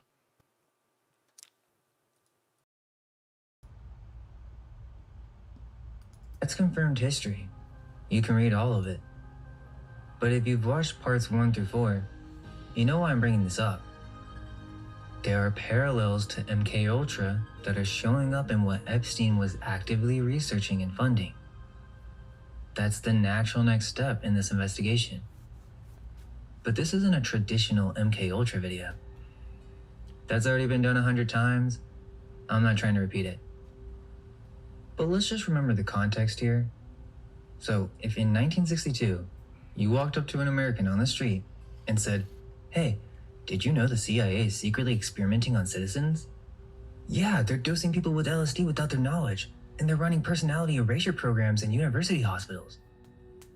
What do you think that person would have said? They obviously would have called you insane. They would have said there's no way the government's doing that, and that's a conspiracy theory. Well, now we know that they were wrong. It was happening. They just didn't know. So my question isn't that complicated. If a program like that was running in secret then, what makes you think you would know if something like that was running right now? Because here's the thing. Okay. We got to take a break for a second. Can we just acknowledge that the social media algorithms is part of their MK Ultra programming? And how much more insane it's getting now that they have the ability to use AI videos? It never went away. They just changed it. That part came after 1973. If it continued, it would have been a specific focus, not general psychological experiments. Something more targeted, perhaps even on a larger scale. Trauma-based conditioning, starting early enough in childhood that the brain itself forms around it, for the purpose of creating people who carry programming that they don't know they carry. For insurance, for blackmail, for intelligence, for control. But the real question is, what is the blue butterfly? By the end of this video, you'll see it. I'm talking about a secret project that was wiped from the internet. And I'm going to show you that it never ended. This is Project Monarch. The name Project Monarch is not in any government document. The name itself may have been invented, a label invented to describe something real that operated under different internal names. But that's what makes this interesting. Because if the name is fake, then why is the topic censored? Let me show you. First, search MKUltra. Right? You'll get Wikipedia, you'll get articles, it'll explain everything. Confirmed, documented. Alright, now search Project Monarch. Notice the difference. You don't get a Wikipedia article talking about a program, you get a specific woman's name. And the first line of the page doesn't describe the history of it. It describes her as a conspiracy theorist who makes claims about a supposed government program. Then there's an academic quote already loaded on the page from a political scientist who specializes in conspiracy theories as a cultural genre. So positioning to destroy her credibility before you even read a single word of what she's written. This is actually different for other conspiracies. I just want to point out that says Mike Pence supported gay conversion therapy. Word of what she's written. This is actually different for other conspiracies. Search any other conspiracy, you get debunking articles, science explainers, cultural analysis. Sure, it might be hard to find the videos, but the normal treatment for something outside the mainstream. Project Monarch doesn't get that treatment. There's not one article on it. It gets something more specific. It gets redirected to a single person with a preloaded discrediting mechanism. Everything else is essentially wiped on Google. Basically, the result isn't "this is dumb and not real." The result is, here is the person you shouldn't believe without even understanding what she said, and then some random butterfly results. Okay, but what's strange is Google knows exactly what you're looking for when you type in Project Monarch. But look at the rest of the results. A butterfly science center, an app, a monarch migration tracking study. It's not even acknowledging the conspiracy. It doesn't do what it does for every other conspiracy topic, giving you these skeptic articles. It does one thing and one thing only. It sends you to Kathy O'Brien. What you might not know is that Project Monarch is a pre-internet topic. It was being discussed in 1995. That's over 30 years of material. There were entire YouTube channels devoted to this before the 2010s filter. Hundreds if not thousands of videos. So if you remember the old internet, you know this genre was everywhere. Album covers, music videos, celebrity photo shoots, the butterfly imagery on everything. Now if you try to find it, it's been erased. So the question is, what if MKUltra didn't stop in 1973? What if it evolved for the purpose of creating people who were not aware of their programming? This is what the internet has termed Project Monarch. The claim is that Project Monarch is a secret subset of MKUltra that continued after it was officially shut down. The focus is called alters, separate personality states that can be triggered and controlled independently from the person's primary conscious identity. The result is a person who doesn't know they carry it.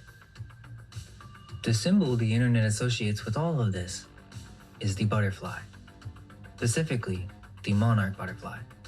A monarch is a ruler, a king, someone with total authority over those beneath them. If you were online in 2010, then you know what I'm talking about. I mean, it's everywhere. The butterfly, the checkerboard floors, the one-eye symbolism, the kitten print. Then around 2016, the genre just started disappearing. But keep in mind, the internet didn't come up with any of this. Before YouTube, there was a woman named Candy Jones. That was her stage name. Her real name was Jessica Wilcox. She was a successful model and a radio host. Under hypnotherapy, she revealed she had an alter named Arlene Grant, a separate personality that had worked for the CIA without her primary identity ever knowing about it. Her husband documented everything. The book came out in 1976, before the internet, before Reddit. Okay. So, with that being said, really think about what he is implying here is that there is a specific type of programming that programs a whole nother personality without the primary personality ever even knowing that that other personality is there, and probably through hypnosis or keywords or certain songs or something, all of a sudden it just clicks and all of a sudden that other personality shows up. You know what I'm saying? That's why maybe potential all of these superstars are just like someone else on stage versus when they're out not on stage, is because before they go on stage they've been created to be a songwriter or a singer, and then they just get like this little trigger, you know what I'm saying, and then boom, all of a sudden they're this other person. You know what I mean? And YouTube. And then there's the woman who comes up every single time you search this topic. But she didn't find this on the internet, she lived it. Her name is Kathy O'Brien. Yes, the one result that comes up when you search this. Well, let's take a look at what she actually says. In 1995, she published a book called Transformation of America, written with her partner, Mark Phillips. What's interesting about this is, it's not like she posted this on some blog. She literally submitted it as a formal congressional disclosure. And the title isn't Transformation of America, it's Transformation. Also, her co-author Mark Phillips spent decades as a DoD subcontractor in behavior modification research. He signed an oath of secrecy. That's the man who co-wrote this book, the man who opens it with a thesis. The thesis is bigger than just one survivor's story. He's arguing that mind control operates at two levels. The hard tier is what happened to Kathy. Trauma-based conditioning starting in childhood. Compartmentalized identities. We're talking about controlling people, from abuse victims to politicians and celebrities. The soft tier is what's happening to everyone else. You are under a trance. Look at the cover of the book. It's a map of the United States with radio waves emanating across it. In her book, she says, quote, "To every American unaware of the mind control atrocities prevailing in this country, what Americans don't know is destroying them from the inside out." And can I just acknowledge to you right now that this is exactly how it is? What Americans don't know is destroying us, and we haven't known about a lot of stuff for a long time, and now we're in a position where we can see America being destroyed, bro. It's being destroyed. It's not what it once was. And maybe what it once was is because of the ignorance of Epstein and his network running everything, and just the culmination of things that coincided alongside that mission to, I don't know. You just have to, it's just it just goes crazy, you know? Was America a better place, or was everybody else actually just ignorant to all the crazy, nefarious, criminal, satanic things that were happening? What is it that you believe? If you're in America or from America. Maybe your country was similar. Maybe, I mean, because I would assume that countries across the entire planet, the citizens are all waking up to these crazy things that their governments have been doing for decades. Were those countries a good place back then, or was everything just hidden? Like, has it always been like this? And now the reason it feels the way it feels now is because the illusion is gone? Because the illusion's gone, right? Like, the stock market is fake, you know, pharmaceutical industry is fake, all the food is fake, the education is fake. Do you know what I mean? Does that make sense? Or am I too off base? You let me know. Okay. So Wikipedia has her titled as a conspiracy theorist. But you can see what they're doing. They're trying to show you the most craziest things that she says. But here's what Wikipedia left out. If she was in a room with handlers running documented trauma-based conditioning, then what she experienced was whatever they staged her for. Performances designed to create memories so bizarre that no one would even believe them. The most effective suppression is when the witness tells the truth, and the truth sounds insane. What she described was not abstract. She named specific programs, specific handlers, specific locations, specific politicians, childhood trauma conditioning starting before age 5, compartmentalized personality states that could be triggered and controlled, a network that ran through military intelligence, through entertainment, and through... Yeah, I mean...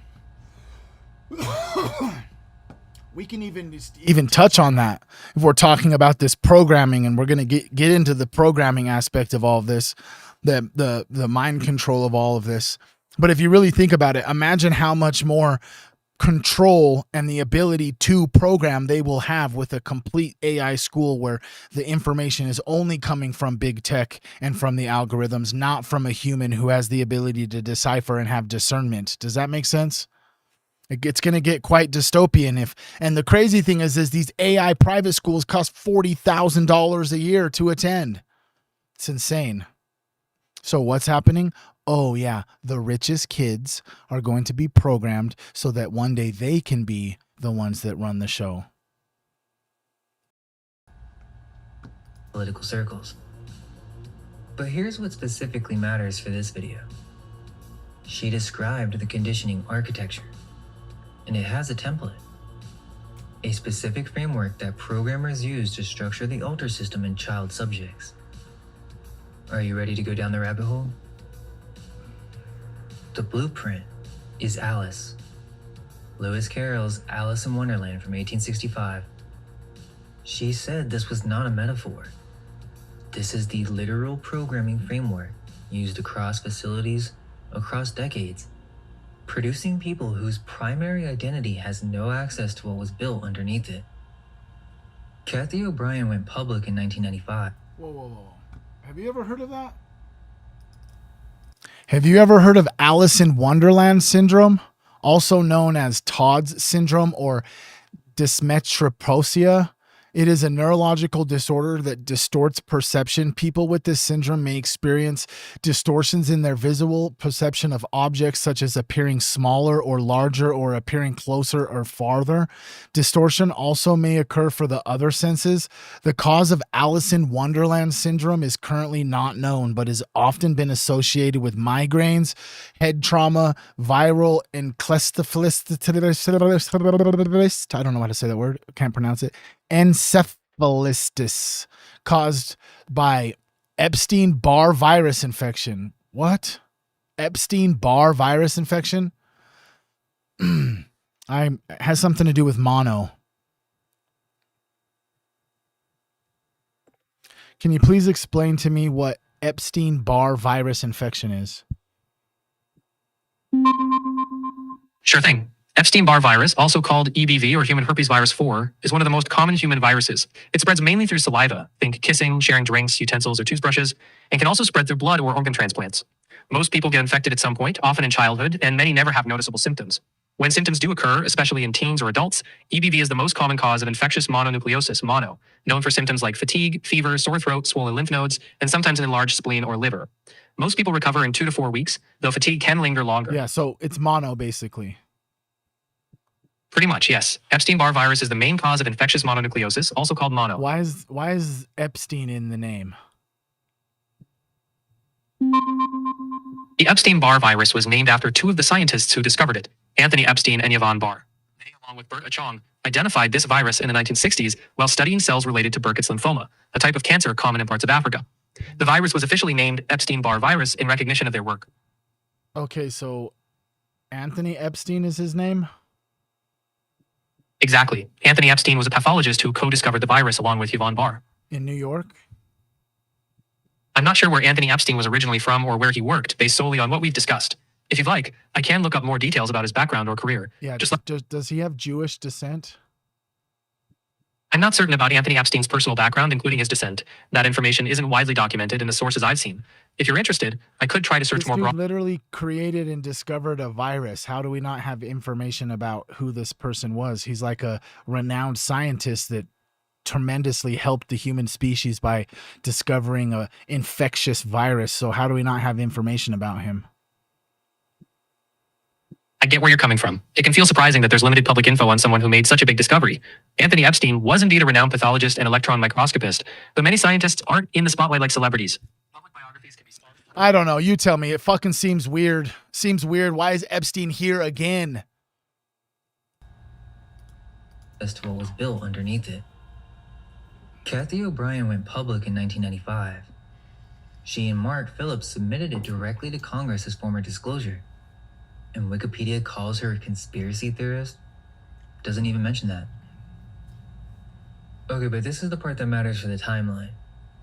When she went public in 1995, there was already an organization whose entire function, whether you think that was intentional or not, was to ensure that testimony like hers could never be taken seriously in court. The False Memory Syndrome Foundation was founded in 1992. Phillips names it in the book. He called False Memory Foundation. It says right here too. It's kind of crazy to even say this. It says the False Memory Foundation on behalf of individuals believed to be falsely accused of child sexual abuse. Oh, so a false memory syndrome foundation was created so that there was researchers or experts to say that that child has a false memory that he wasn't sexually abused. That's fucked up. That's fucked up, bro. Really think about that. They just whipped out all these experts during COVID to say that COVID was this and COVID was that, and all the experts were wrong. We were lied to our face about what it was, where it came from, how to cure it, what it's doing, etc., etc. You know what I mean? So they just whip up these false experts for false memory syndrome when kids are saying that man sexually abused me, and the doctor says that kid, it didn't really happen. That's fucked up. Oh, whoa. Speaking of which, holy shit. Let me wait.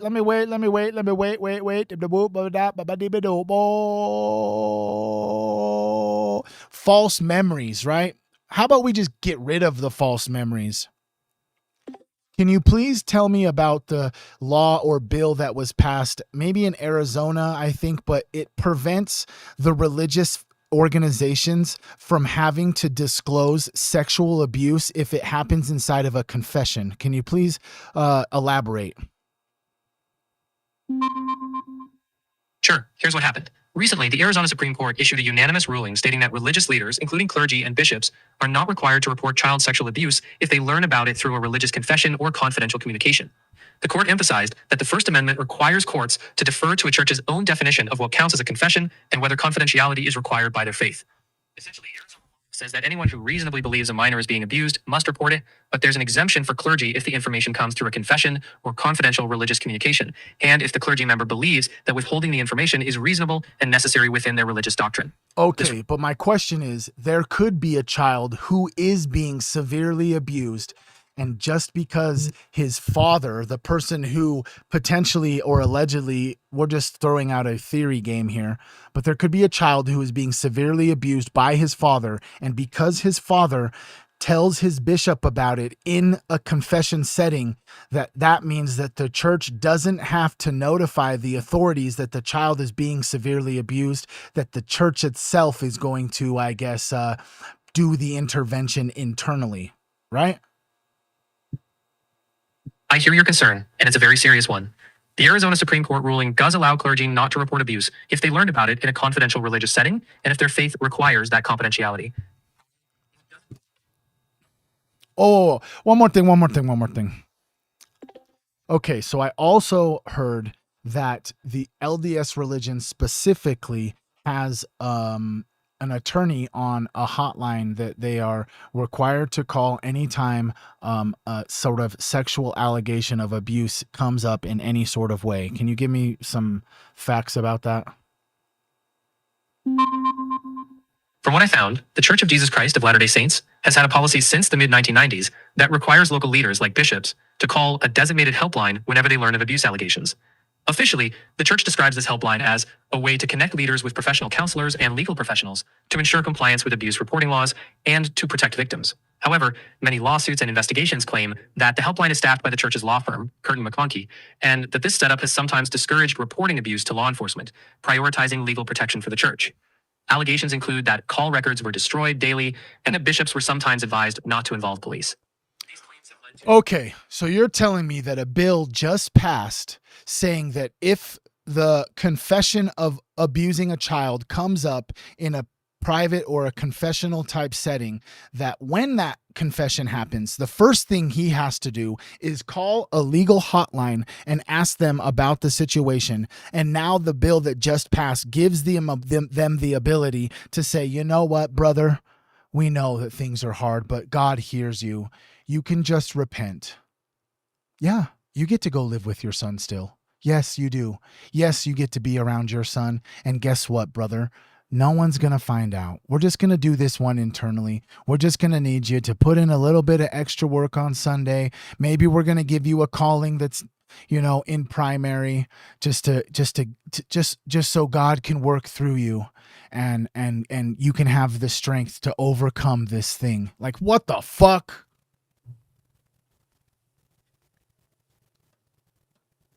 Like, what the fuck?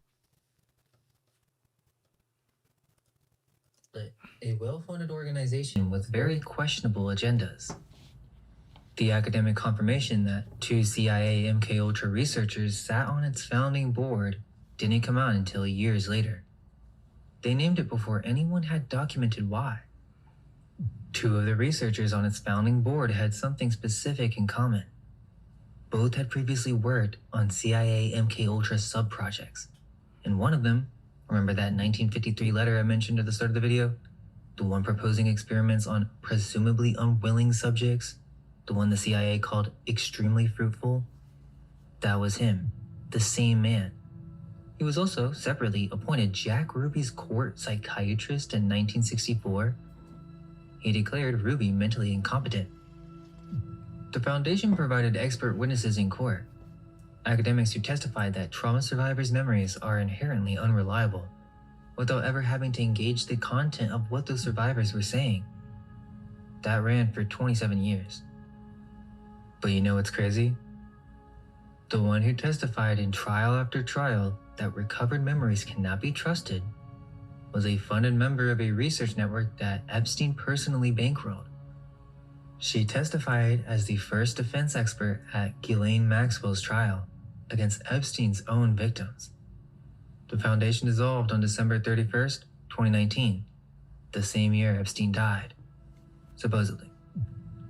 This is the denial machine. But for now, what can we actually verify?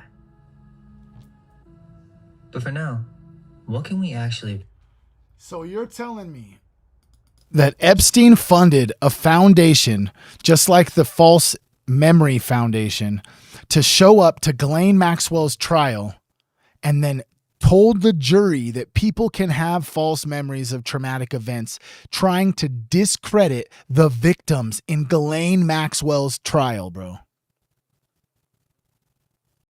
False memories, bro. Verify.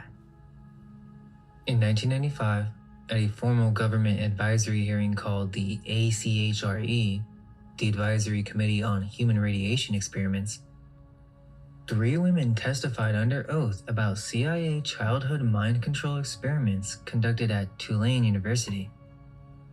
A law professor named Alan Shefflin went on record afterward and said, quote, "Some of the information provided is absolutely true and could not have been derived from any published source." End quote. That testimony was excluded from the final report. Official reason? The subjects were too young. Now I want to talk about the person with the largest voice talking about this right now. Candace. Candace Owens has said things about this topic that no mainstream figure with her reach has ever said. In February of this year, she named Project Monarch directly on camera. She said what began as Project Monarch in Germany ultimately became MK Ultra in America. She said there's zero reason to believe it stopped. So even she's saying this operation never ended. But here's the thing. Something isn't really sitting quite right with me. I just want to point out some things that you said because it ties in directly with what I'm investigating. I believe we're actually looking into the same thing. So her new series is The Bride of Charlie. In her opening episode, she calls it The Wrinkle in Time. She framed the origin of Monarch in Germany. The implication is that it's foreign, imported, something that infected America from the outside. This is documented history. Operation Paperclip brought Nazi researchers into American intelligence programs deliberately. MK Ultra was built here, funded by American money, run by American officers. But it almost feels like the video makes this point of origin at Germany because, well, think about it, it moves the responsibility to the other side of the ocean. Okay, not that weird, but I noticed that. And then she made an episode a while ago called Project Looking Glass. Now, immediately that title caught my eye without even watching it because if you know this community, that title suggests Alice in Wonderland programming. The looking glass is the transition mechanism between primary identity and the alter. I will just point out this, okay? For everybody who does watch Candace, I do watch Candace. You know how she's being sued by the president of France? Let me just, 1 second.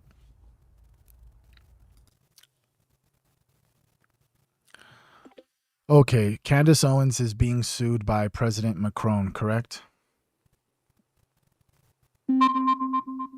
Yes, there is a defamation lawsuit filed by French President Emmanuel Macron and his wife, Brigitte, against Candace Owens. They accuse her of spreading false claims that Brigitte is transgender and related to Emmanuel Macron. The case is being heard in Delaware, and Owens has sought to dismiss it. The Macrons are presenting evidence to counter these claims. If the situation is distressing, it might help to follow updates. It's not distressing, but I'm pretty sure Candace Owens has made claims, because obviously I've never seen the lawsuit, that they they use the term MK Ultra like a whole bunch of times in the actual lawsuit documents. I'm not saying you can verify that how many times it's said in the document, but that claim is true, that Candace Owens is at least saying that it seems to her that Brigitte Macron and Emmanuel Macron are super upset or hyper fixated on this term MK Ultra. I hear that you're trying to understand the details of this lawsuit. From what I found, the lawsuit documents and news reports focus primarily on defamation claims regarding comments about Brigitte Macron's gender, along with some conspiracy theories Candace Owens has made.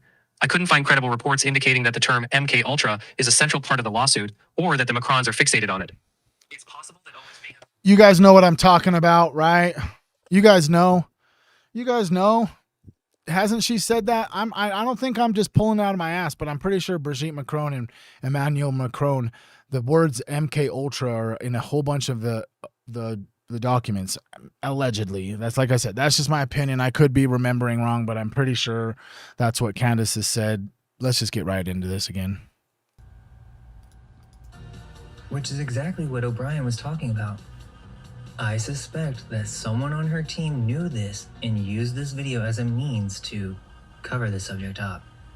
I'm not saying that's true. I don't know. But I'm saying that's what it seems like. Because look, she opens it with something real. She's going through the claim that Charlie Kirk was surrounded by handlers his entire life. People who shaped everything about him from the beginning. That is real and a valid thread.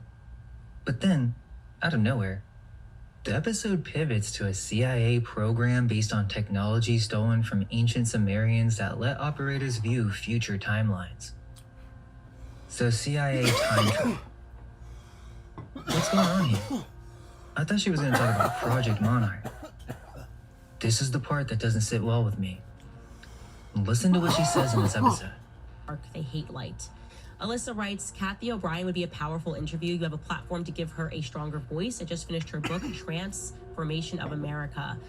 Yes, I've heard about Kathy O'Brien. There are so many people that I could speak to. I know about Project Monarch. We've spoken about it on this show as being the precursor to what the Nazis did here, which was all about traumatizing children. So you do know about her, and you just so happen to mention her in the Looking Glass video. You know about Project Monarch. But I don't see why you haven't connected this to Erica. Is Erica and Alice? Now here's what Candace is actually investigating right now. She's looking at Romania, specifically at Erica Kirk and her charity, Romanian Angels, which operated in Constanța, Romania beginning in 2012. Romania is in the Epstein files. There's a JP Morgan wire instruction where Epstein personally directs his banker to send $10,000 to Banca Transylvania in Iași, Romania, for, and I'm quoting, the girl from Romania. In another email, he writes to billionaire Tom Pritzker about the girl from Romania that you met at my house, and asks if there's a starting position at one of the Pritzker's Hyatt hotels. Now look at Erica's charity work in Constanța. She personally thanks a U.S. Army colonel by name in her own promotional video, Colonel Otto Busher III, who commanded the Black Sea Area Support Team at Mihail Kolgani-Shanu Air Base. In 2019, a former base translator filed a criminal complaint alleging Busher ran a prostitution and trafficking ring out of that base involving girls as young as 16. Whoa. That's kind of crazy, right? Y'all heard that too? That basically what Mind Unveiled was just alleging. Well, I'm pretty sure maybe she's saying that in her own Erica Kirk's own commercial, she name drops an individual from this army base, and this specific individual that Erica Kirk name dropped just so happens to be involved in some sex scandal with prostitution of young girls. What the shit? The investigation was closed because the NATO Status of Forces Agreement gave jurisdiction to the United States. He was never prosecuted. This is the colonel she's thanking on camera for helping deliver gifts to orphans? In January 2026, Erica launched her speaking tour at Harvest Christian Fellowship, Pastor Greg Laurie's church. 4 months earlier, 22 federal lawsuits were filed against that church alleging that former pastor Paul Havsgaard sexually abused and trafficked children at church-sponsored homes in Romania from 1998 to 2008. The lawsuits cite the Trafficking Victims Protection Act. Church leadership was warned in 2004 that Havsgaard was a PDF. They kept him because he was, and this is from the filing, too important to fundraising. Now here's the part Candace almost found. Her Romania research led to a DoD contractor. And she's reading this company description aloud on camera. She says, disruptive cyber technologies for applications in relationship to the way humans think. But what's weird about it is, after reading this, she starts randomly laughing and calls it a word pretzel. It almost seems like her script told her to laugh there because that reaction made no sense. It wasn't a word pretzel. Disruptive cyber technologies in relationship to the way humans think. That is a description of programmable cognition. That's what this video is about. She was staring directly at it and she laughed.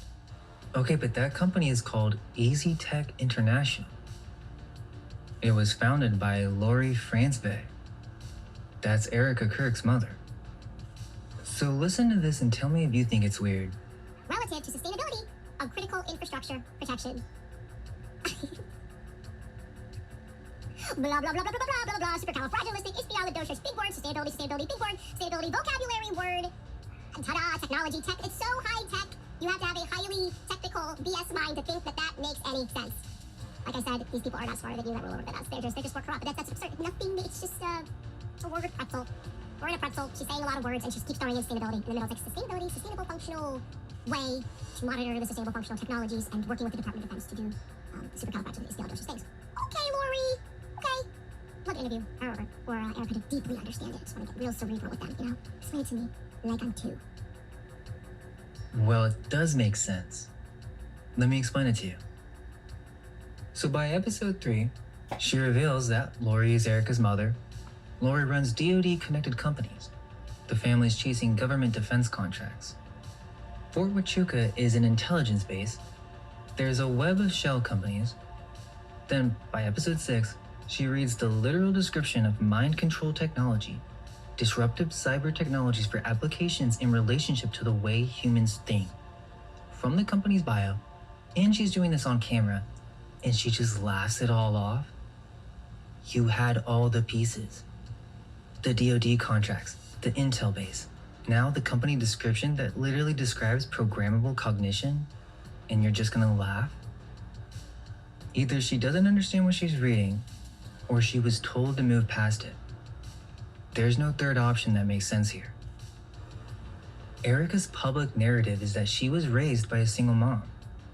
Her mother founded a DoD defense contractor. Her mother runs the E3 Tech Group, which builds EMP-hardened technology for the Department of Defense, tested at Fort Huachuca, a military intelligence base. Her father was a program research director at the same company. Her grandfather, Carl Kenneth Francevay, was a U.S. Army captain with a... I'm sorry. We're going to get into the Melissa later this week. We're going to get into Mind Unveiled has a Candace Owens ones we're going to get into. I still don't agree with it necessarily 100%. You know, I'm still a Candace fan.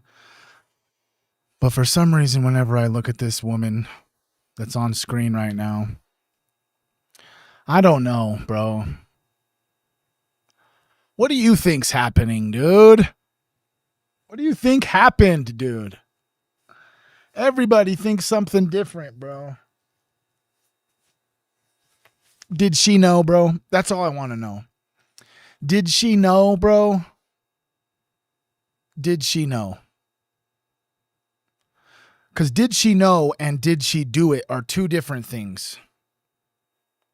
Correct? We have to be able to separate them. Did she know and did she do it? I don't think she did it. I think she knew, though. I think she was a recipient of a lot of material things for knowing and not preventing. I just don't know what to think. We can never really, you know what I mean? I believe in Bigfoot, bro. Did Erica Kirk kill Charlie? I don't know, bro. We're still fighting over the fact whether his fucking Rode mic blew up or if Tyler Robinson shot him, you know? And until we can figure that part out, we don't know. You know what I mean? I definitely don't think Tyler Robinson shot him.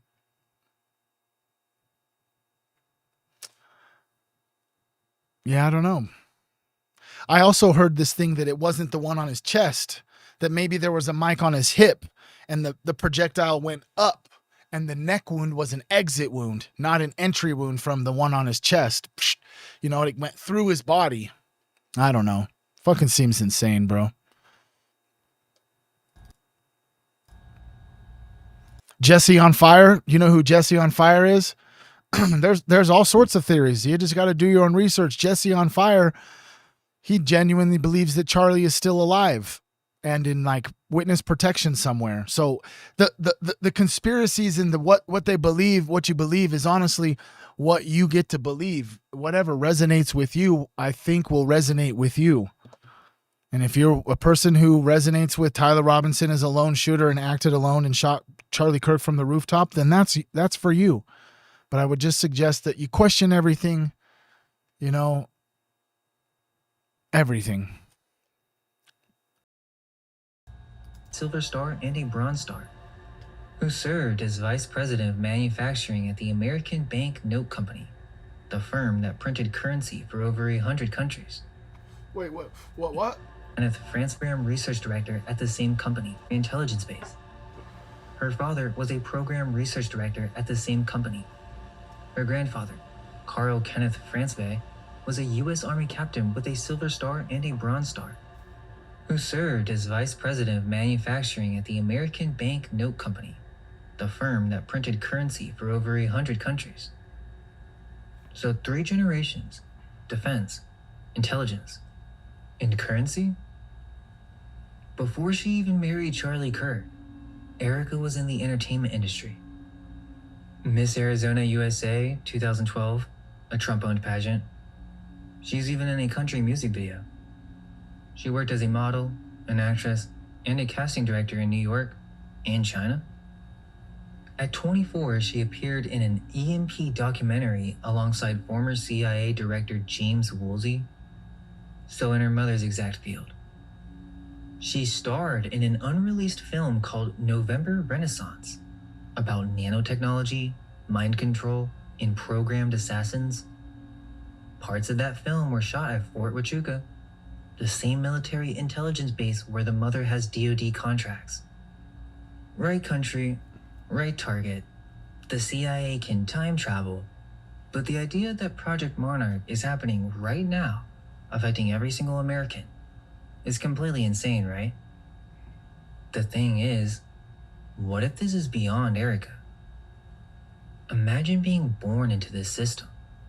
And I'm not saying she's innocent. I'm just saying, I think you and Erica have more in common than you realize. You both came through the same pipeline. You want to solve this? The documents are here. The EFTA IDs are on the screen. And it's not from Germany. Not time travel. If you're free to follow where they actually go, follow them. Now let me show you the real Looking Glass. A modern 2026 example of how Project Monarch is happening today. This is why we need to keep this knowledge alive. It's time to wake up. Once you see the blueprint, you can't ever go back. Have you guys been seeing Alyssa Liu? At first, honestly, I thought nothing of it. She has good energy, it was a creative performance. I mean, there's no reason to deny that. She just won gold at the 2026 Winter Olympics. First American woman to win individual figure skating gold in over 20 years. So this is going viral right now, but I want to talk about the gala performance. This is the one that's really going viral. I'm sure you guys have seen it. The one that gets the edits. She skated to Stateside by Pink Panthers, and she copied the choreography from the music video. Notice the blue dress. Her name is Alyssa, 5 letters. That's etymologically linked to Alice. Now you may think that's a reach. Well, let's do a breakdown of Pink Panthers' new Stateside video, because by the end of this video, it will be clear as day. So this is what America represents. This is literally happening right now. This is what we're promoting at the Olympics? If you don't believe it, go watch the Stateside video if you haven't. Pink Panthers is presented as a sexualized robotic doll, posed behind glass in a shop window, on display, lifeless until the music starts. Guys, this is clearly MKUltra. You know what to look for now that I showed you in part 4. If you're in denial, go watch part 4 first. The thing is they've gotten way better at hiding it, but still, they're just too on the nose. This is Alice programming. You see the checkerboard floor? 2 secret pillars? They know you know. They're just being more creative with it, taking you behind. If you know, you know, but not only the key right here on the outside of 2 pillars, but are these 2 pillars right here, but also you have the door open in the back right there. It's pretty interesting. Behind the veil, behind the stage, instead of black. If I just lost you by everything I said about these 2 pillars, the keys, the door being open, that's all just free, and the checkerboard, that's all Freemasonic symbolism. You know what I mean? The Freemasons are all up in this video. And white for the checkerboard, they did red and white, and the black and white instead gets added to the cross. Notice the and there's a cross. Keys in the background. It's the same symbolism. They're just using proxy swapping. Regardless, this is clearly sexualized. What's the issue? The issue is the sexualized doll imagery mixed with MKUltra imagery, and it's being promoted to young women through Alyssa. They are singing a song, and subconsciously, they are programmed but the surface level personality is not aware of it. In the room, there are several phallic symbols. And notice the blue star. Now you may think that's a reach if I told you that's hinting towards the blue butterfly. But wait. This entire music video is disorienting, fast-paced flashes, and subliminal sexual imagery that you can only see frame by frame, like with this blonde on the pole. Go watch the video, that's only up for a few frames. Is it right? I don't know. Yeah, you're taking my control. Listen to the lyrics. They're telling you, literally, girls being trafficked around the world, mind-controlled sex slaves with alters, hidden personalities, aka Project Monarch. That's what this video is encoded with. This blonde woman, Zara, represents Pink Panther's alter trigger ego. When activated, she becomes Alice. Notice all the postcards. The postcards? Those are the real story. She's being pushed around the world. This is the American dream. The lyrics aren't even that coded. She opens freezing outside. Her coat, her identity, her cover is inside. She left it behind. She's exposed. She's going stateside, flying to America for a guy. But at stateside, she's entering a new state of mind. And they connect the two on purpose. You can be my American. Who's the American? She's British, being transported. The American is the handler. She wants him to be her identity anchor. I tracked your plane ride for when you're in tonight. She's monitoring his flight schedule? That's subject tracking before the handler's arrival. Never been abroad before, now I'm knocking through your door. Naivety, first time crossing. No one treats me this way. That's the recruitment line, the grooming. Are all boys out here the same? Yeah, because it's not about individual men. It's a system, and she's flying intercontinental.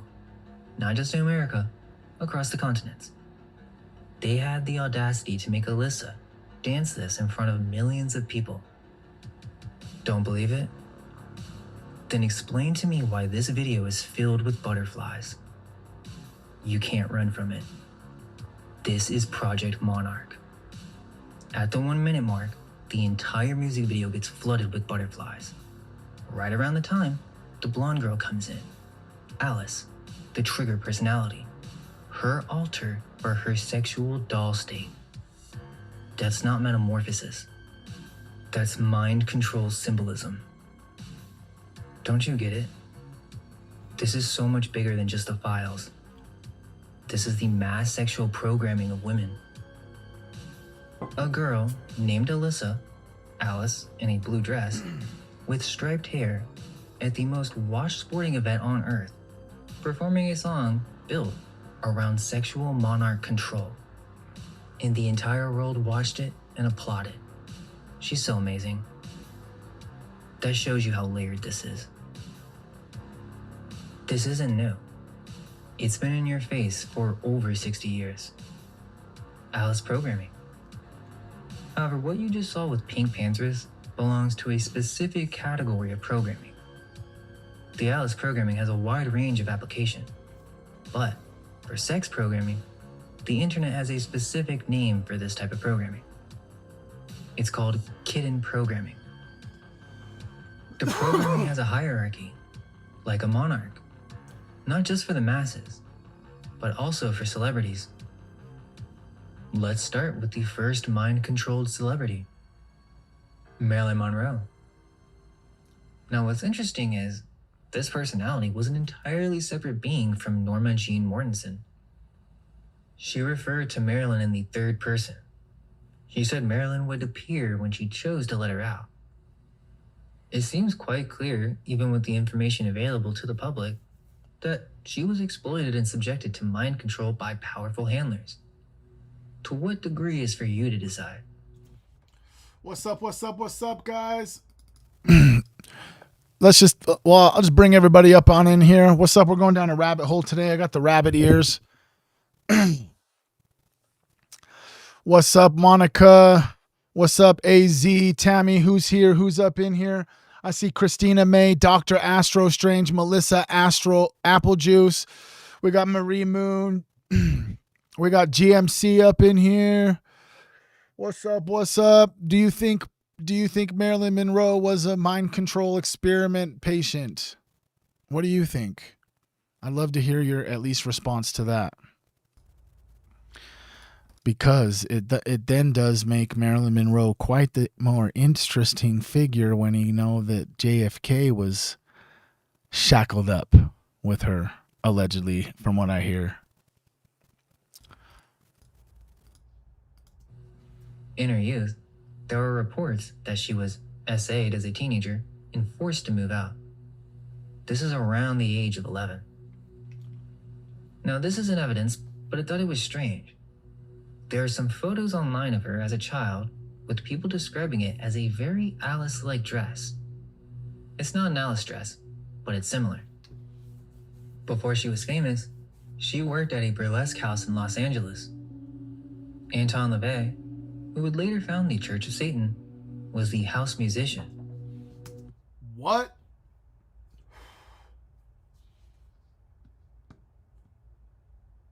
What? Anton LaVey, Church of Satan, was the house musician at a place where Marilyn Monroe would expose her skin for males. Crazy connections, bro. His own biography documents the relationship.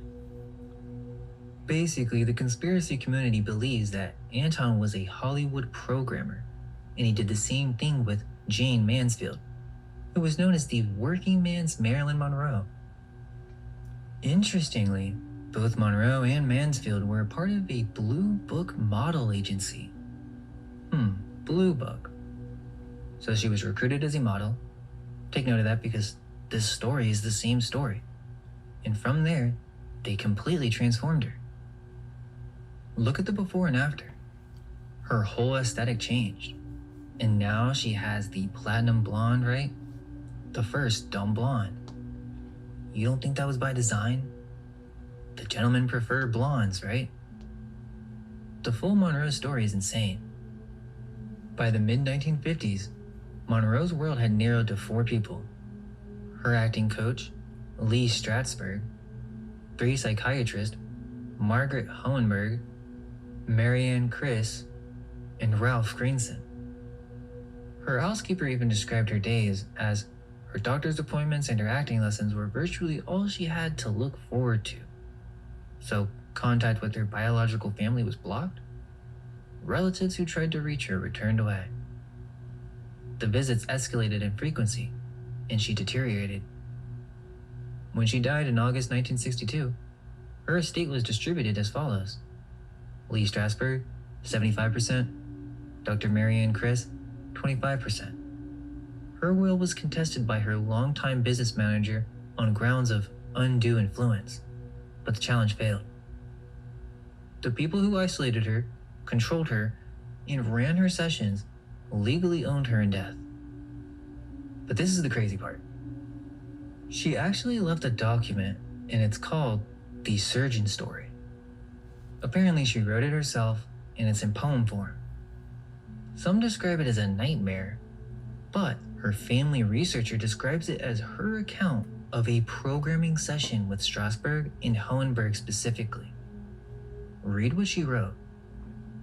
Best finest surgeon, Strasberg, to cut me open, which I don't mind since Dr. H has prepared me, given me anesthetic. She doesn't mind? She's been prepared. That's compliance language, not nightmare language. Everything in the room is white. In fact, I can't see anyone, just white objects. And there's absolutely nothing there. The only thing that came out was so finely cut sawdust, like out of a Raggedy Ann doll. The patient existing of complete emptiness. Sawdust where a soul should be? She writes about herself as a doll, complete emptiness. In 1961, Dr. Chris convinced Monroe to check into Payne Whitney's psychiatric ward. She was told it was for rest. Well, it was a locked ward. She actually wrote to Greenson from inside, saying, "I felt I was in some kind of prison for a crime I hadn't committed." When she wouldn't comply, 2 men and 2 women carried her by all fours to the 7th floor. She was the world's most famous woman in a padded cell, put there by the psychiatrist who would inherit 25% of her estate. What the fuck? That, I don't know. You tell me, bro. That genuinely seems insane to think about.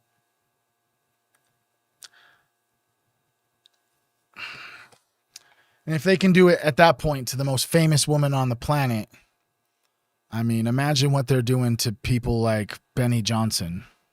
I'm just kidding. That was just a jab at Benny Johnson. But there's one more insane detail. Monroe had 2 failed pregnancies. The official account is miscarriage. In Lena Pepitoni's book, Marilyn's own words tell a different story. Yeah, I mean, can we just Britney Spears, Christina Aguilera, Amanda Bynes, Brittany Murphy, the Olsen twins, like, can we just, that's just, we're watching it over and over and over and over again. Hannah Montana or Miley Cyrus. You know what I'm saying? It's just like, yeah, Ariana Grande. We watch it all, bro. It's insane. It's insane, bro. Over and over and over and over. We're just watching this same playbook on mind control. Quote, "Don't take my baby." So they take my baby from me, and I never saw it again. End quote. Does that remind you of anything? Oh, yeah. Yeah, I mean, you're right. You're right, Michael. They all actually did. I mean, all the childhood stars, you know what I mean? Drake and Josh, yeah, they were getting fucking molested by the Nickelodeon people and shit. Like, it's all just like this huge trafficking and mind control thing of the children. Just to remind all of you guys on Facebook, there is a pinned link to the top of the chat that will take you over to my, that's Kick. I was trying to get YouTube, but all right, that works. If you guys use Kick at all, make sure you hit the link that's pinned to the top of the Facebook chat. It'll take you over to Kick. Kick is just a streaming platform. That's where everybody, all the day ones, all the people besides Monica, there's a few other people I don't want to leave out that are day ones, but majority of the people who watch me are up over on Kick. It gives you the ability, instead of watching it like this, it gives the ability to turn this. Specifically, it's better for when we're watching stuff if you turn it sideways. I think so, but that's for you to decide. Tripoverdrip, all one word on YouTube. Let's get back into this. Remember part 1? So let's break down more celebrities with this powder. Step 1. Discovery by a handler figure at a young age. Step 2. Construction of a named persona, a separate identity with its own name, its own costume, its own behavioral profile. Step 3. A butterfly and/or Alice symbolism appears, and the branding, the tattoos, the album artwork, the imagery, it shows up after the handler relationship is established. Step 4. A public dissolution. A breakdown, a hospitalization, a very visible unraveling. Step 5. Institutionalization, conservatorship, legal control, or even death.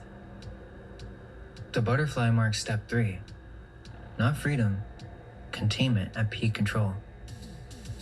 Here are the most famous women in the music industry that you all know who fit this pattern exactly. Whitney Houston was signed at 19 by Clive Davis, who kept a controlling hand in her career for decades. She had a suspicious death in a bathtub at the Beverly Hilton in 2012, and that night, a Grammy party was already running at the same hotel.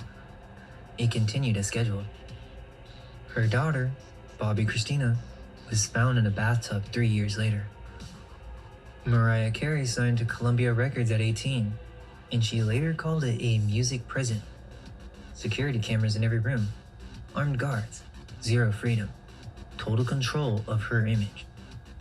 She named the estate where she was kept Sing Sing, and when she finally left, she named her comeback album Butterfly. We all know the Britney Spears story. Well, she got a butterfly tattoo in 2003. She described herself, at the height of her commercial control, as a sort of child robot. Beyoncé publicly named a second personality she accesses on stage. She called it Sasha Fierce.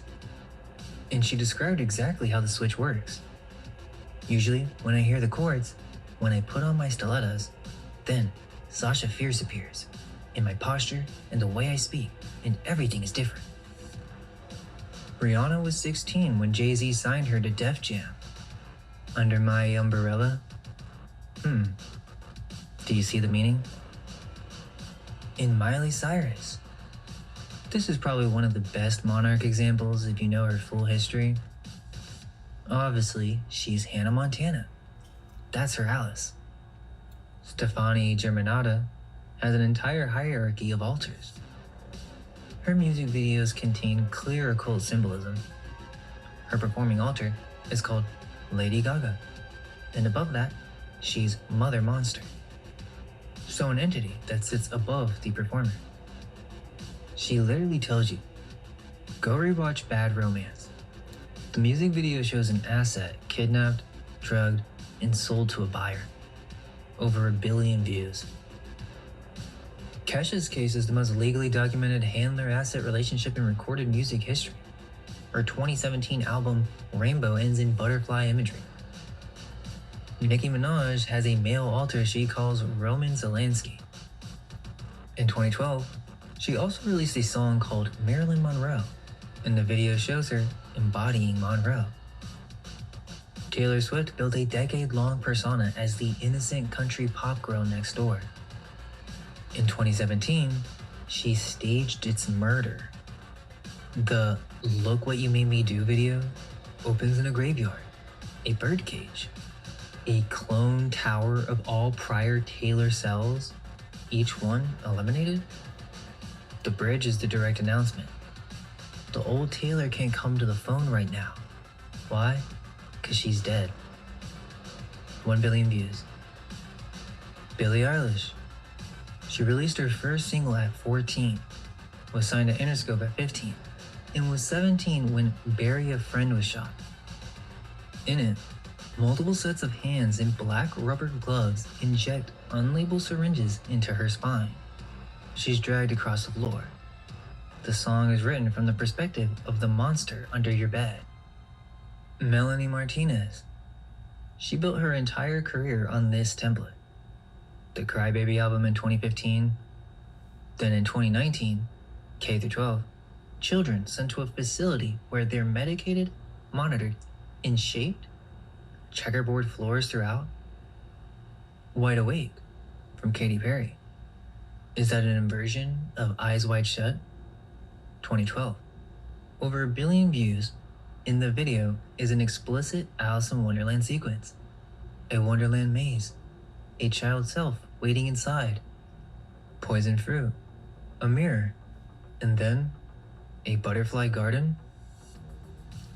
Rihanna, S&M, 2011. Checkerboard rooms. A handler leash. Bondage throughout. Banned in 11 countries.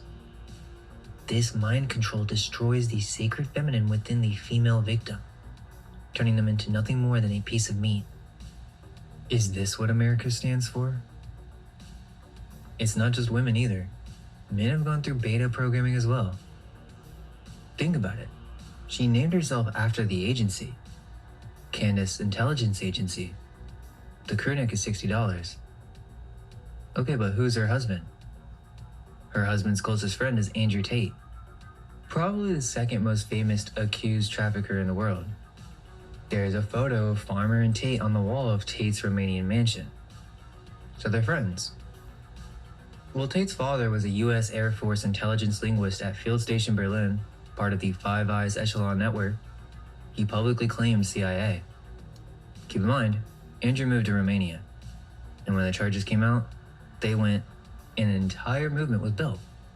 The old self dies, community replaces family, hierarchy with levels you ascend, chemical modification, and at the top, the monarch, the red pill pipeline. It's the same architecture. It's just for men. Want to be in the club? Want to be the top G? And by the way, this isn't a beta male take. The irony is, red pill content is actual MKUltra beta programming. I'm just giving you the esoteric take. And it doesn't stop there. It's all over Hollywood. The Manchurian Candidate is the best example to start with. What's insane is the first version even tells you that this is Alice programming. So it's undeniable. That's the template. If you want to see this clearly, then watch the 2004 version. A politician engineered to become president with no knowledge that he's been programmed. One phrase spoken aloud, and he's gone. A separate personality surfaces, carrying separate memories, executing instructions the primary identity will never remember receiving. The 2004 version was science fiction. The original is based on real MKUltra history. Silence of the Lambs, 1991. The cover is a death head hawk moth covering a woman's mouth. A young woman being conditioned, shaped, and used by an older male genius who understands the human mind at a level no one else does. He gives her information in exchange for pieces of herself. That's the handler dynamic. Dollhouse, 2009. Human beings with their personalities wiped and reprogrammed for clients, given names from the NATO phonetic alphabet: Alpha, Sierra, Victor, Echo, and they don't know their own triggers. Fox canceled it after 1 season. Black Swan, 2010. A dancer loses herself in a role, and a second personality emerges that can do things her primary self cannot. Special abilities. The transformation is treated as an achievement. Nita's bedroom has butterfly posters and a white rabbit next to the window. Those aren't random design choices. A Clockwork Orange, 1971, Kubrick. The government straps Alex down, forces his eyes open, drugs him, and subjects him to aversion conditioning until his personality is fundamentally altered. They don't punish him, they reprogram him. And Kubrick showed you the exact method, step by step. That was 1971, 2 years before MKUltra was officially ended. The Butterfly Effect, 2004. A man discovers he has suppressed entire traumatic episodes from his childhood with no conscious memory of them. When he learns to access those memories, he finds versions of himself that he never knew existed. The whole film is built on one idea. The childhood events you don't remember are the ones shaping everything. Okay, now there are so many more, literally in the hundreds. We're not going to break it all down right now. We're just going to go straight to the movie that lays it all out for you, because there's always a movie that lays it all out. Sure, you could say that all of this was just creative design choices. And sure, let's admit that the butterfly is a popular design. Absolutely. We can acknowledge that, while also being fair. Let me show you a movie that straight up tells you the secret. I'm not the one telling you. This movie did it in 1973. You know what it's called? Papillon. Steve McQueen. It's the French word for butterfly. On the surface, it's a prison escape film. A man wrongly convicted, shipped to a penal colony in French Guiana, who spends the entire film trying to break free. Most people who watch this film walk away thinking it's about the human spirit that can't be caged. The butterfly is the man who survives. That's been the standard reading for 50 years. But the film tells you something else entirely if you listen to what the characters actually say. 37 minutes in, Another prisoner explains the local economy. There is a species of butterfly on the island called the blue morphus. The prisoners catch them, and a man named Richter buys them from the guards. The butterfly's wings, okay, and this is a direct quote from the film, are used for dye in making American currency. So the prisoners catch the butterflies, the operator sells them, the guards get their cut, and the product becomes American money. Now look who's catching them. Papillon, a man with a butterfly tattoo on his chest. A man who was convicted for killing a pimp. His stated crime is literally eliminating a handler in the trafficking world. And his partner, Dega, is a counterfeiter of government bonds. The author Henri Charrière later admitted that Dega never actually existed. He made him up. Dega is an alter, a second personality invented by the primary to handle the money, to provide the cover story, to be the face that interacts with the system while the operator stays hidden behind it. This is coded monarch programming. And Charrière told us himself that he created one. In the place they sent him to break his mind, it's called Devil's Island. That's where the facility is. And the warden spells it out. We are not priests. We are processors. A meat packer processes live animals into edible ones. We process dangerous men into harmless ones. This we accomplish by breaking you physically, spiritually, and here. Then he points to his head, his mind, his identity. That's monarch programming, right there in a Hollywood film released in 1973. The same year, CIA Director Richard Helms ordered the destruction of all MKUltra files. So, a man with a butterfly on his chest catches blue butterflies that become American money. His financial partner is a fabrication. The facility that holds him openly describes itself as a processing operation designed to break the human mind. The blue butterflies are the product. The operator is the one with the mark? So is the movie called Butterfly because he was released into the world with a tattoo that identifies what system made him? This film came out 53 years ago.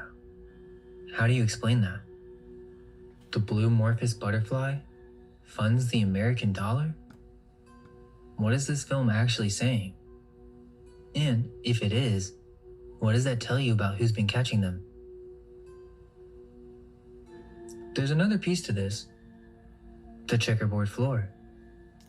Go look at production design across major music videos from 1985 to 2010. The black and white checkerboard floor appears with a frequency that cannot be accidental. Madonna, Michael Jackson, Katy Perry, Britney Spears, countless more. The same visual across decades of elite entertainment production. This is obviously Masonic. It goes back to 1717. And the first codification of it in Masonic text is from 1727. It's the foundational floor of initiation. And it is the floor of the looking glass world in Lewis Carroll's Through the Looking Glass.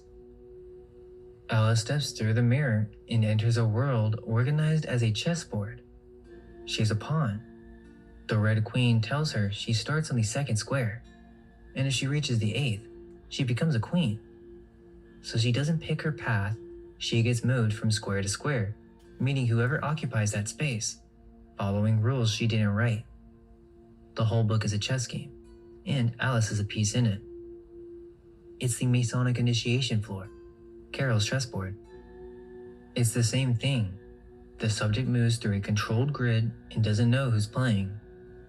This is the Project Monarch template, and it goes back to 1865, when a mathematics professor at Oxford named Charles Ludwig Dodson, writing under the pen name Lewis Carroll, published a book for children.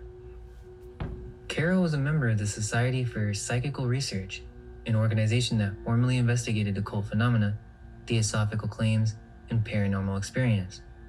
He owned dozens of texts from the occult tradition. The checkerboard in the Alice books, the Masonic mosaic pavement, was not a coincidence of the Victorian tile fashion. Carol was a member of an institution that knew exactly what that floor meant. Aleister Crowley, who by the 1910s was running one of the most significant initiatory magical schools of the 20th century, made both Alice in Wonderland and Through the Looking Glass required reading for his initiates as sacred text, as maps of the initiatory process. What's interesting is mainstream academic psychology already agrees with this. They just never asked who might use that map on purpose, because they're not going to connect that Kathy O'Brien, the woman who testified in 1995 about being inside the program, breaks this down a little bit differently, as someone who was taken through it. But her breakdown doesn't use Jungian language, it uses programmer language. The rabbit hole is the induction sequence, the technique used to initiate the dissociative state. Going through the looking glass is the transition between the primary identity and the alter. The caterpillar asking, "Who are you?" is the identity dissolution stage, where the subject's sense of self is systematically destabilized before a new identity is constructed. The Red Queen is the punishing authority. The Mad Hatter is the handler. The Cheshire Cat is the controller behind the handler, the one who gives instructions and then disappears. She said this was not a metaphor. This is the literal template used across facilities across decades. The academics mapped it from the outside, but she described it from the inside. And in the same tradition Carol was reading, a woman named Alice Bailey was receiving transmissions from a figure she called the Tibetan that would eventually fill 30 volumes of esoteric doctrine. She founded her publishing house in 1922 and called it the Lucifer Publishing Company. She renamed it to Lucis Trust in 1925. That's just weird. The Lucifer? That's weird. Not only was she the first to use the term New Age, but Lucis Trust today now has consultative status at the United Nations. Its meditation room has been in the UN building since 1952. I just find it interesting that her name is Alice. And notice this on her wiki page. Her autobiography states that at the age of 15, on June 30th, 1895, Bailey was visited by a stranger. A tall man dressed in European clothes and wearing a turban, who told her she needed to develop self-control to prepare for the certain work he planned for her to do. This turned out to be the creation and publication of 19 books, together with educational and meditation work that reached practically all the countries of the world. Carol read the occult text, Crowley made the Alice books sacred reading for his initiates, Bailey named her publishing house after Lucifer, and all three traditions share the same symbols: the checkerboard, the looking glass, and the butterfly. Just a coincidence? Here's an interesting fact. It's Greek etymology. The word psyche, spelled out, has two meanings in ancient Greek. It means soul, and it means butterfly. But those aren't two different definitions. It's the same word describing the same thing. Homer used it to mean the ghost of a departed person, the soul leaving the body. In Greek mythology, the soul was depicted as the butterfly leaving the body at death. The goddess Psyche, the personification of the human soul, is depicted with butterfly wings. The connection between butterfly and soul in the Western tradition is supposedly 2,000 years old. Am I a man who dreamt of being a butterfly, or a butterfly dreaming of being a man? The monarch butterfly's migration maps the soul's journey. The caterpillar becomes nothing, completely dissolves inside the chrysalis, and reconstitutes as something capable of flight. The program didn't invent the symbol was already doing the work. Okay, but it gets crazy, because in 1945, Walt Disney hired Aldous Huxley to write the screenplay for Alice in Wonderland. Aldous Huxley, who had written Brave New World. Huxley wrote the treatment and the draft. Disney rejected it as too literary, but used the same source text for the 1951 film. Walt Disney was an FBI informant from 1940 until his death in 1966. Disney released Alice in Wonderland in 1951. And the CIA launched MK Ultra in 1953. Keep that in mind. A great example of the Alice template is The Wizard of Oz, 1939. You guys know the movie, so I'm not going to break it down. But how does it start? A traumatic event. A tornado. And when it's over, she wakes up in another world. Kansas is the baseline. Oz is the altered state. Over the Rainbow moves her between the two. She's guided down a specific path toward a man behind a curtain who controls everything. And to get back, she clicks her heels 3 times and repeats a phrase. There's no place like home. Do you get it? 3 repetitions, click, then the subject returns to the baseline. Remember how the movie ends? She wakes up in her bed, and the same men from her dream are all standing around her, staring down at her. The men in Oz were the men in her real life the entire time. She just didn't know it. And keep in mind, the girl who sang Over the Rainbow, Judy Garland. She was 16. MGM had her on amphetamines to keep her awake for 18-hour shoots and barbiturates to put her to sleep afterwards. They controlled what she ate, what she weighed, her entire life. She died at 47 from an overdose. O'Brien documented Over the Rainbow by name as a trigger phase used in programming sessions. The 1939 film gave an entire generation the same internal landscape. Okay, but what makes this so insane is this connects with the files. Jeffrey Epstein named his trust the Caterpillar Trust and the Butterfly Trust, set up in sequence. There is a wire instruction document in federal court submitted bank records where money moves from the Caterpillar Trust directly into the 2013 Butterfly Trust. The caterpillar feeds the butterfly. The conditioning sequence made into a legal financial cascade. EFTA 014-23947. The Butterfly Trust had a JP Morgan suspicious activity report filed on it for $1.08 billion, flagged for sex trafficking. Ghislaine Maxwell, whose own Deutsche Bank account was called Butterfly, was the original founding beneficiary.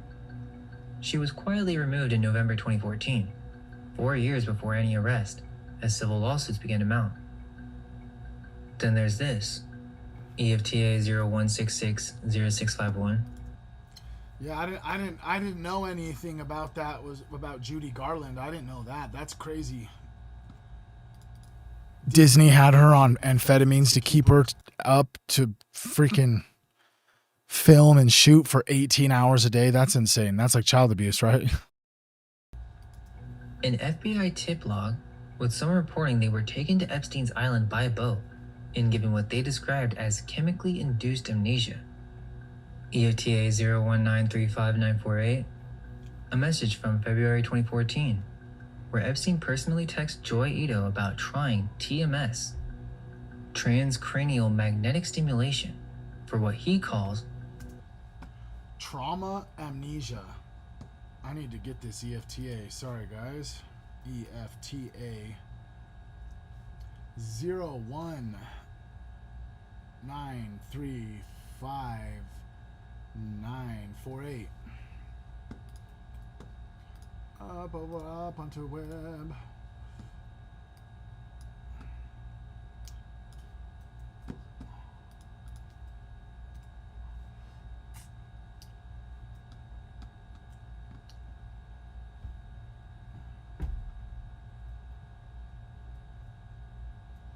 Where's the document?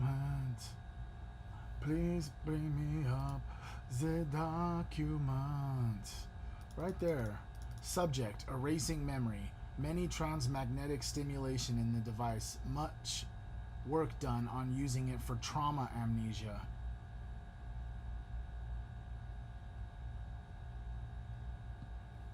Crazy.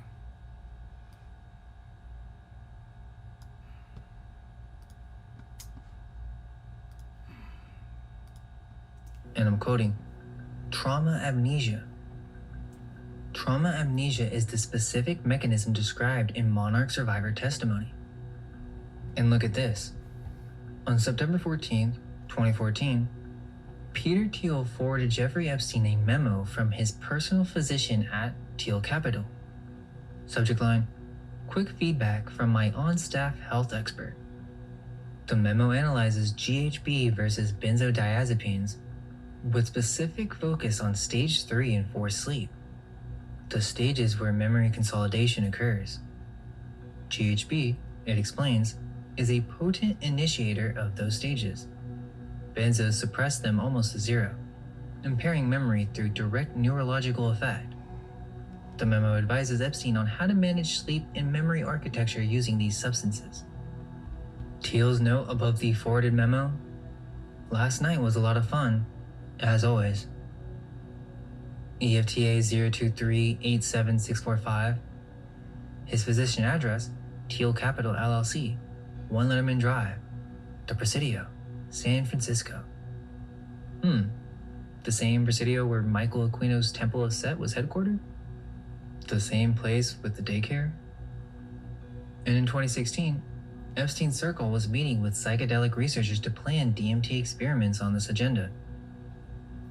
But this is the craziest part. The victims. 3 women connected to the Epstein case. No documented coordination between them.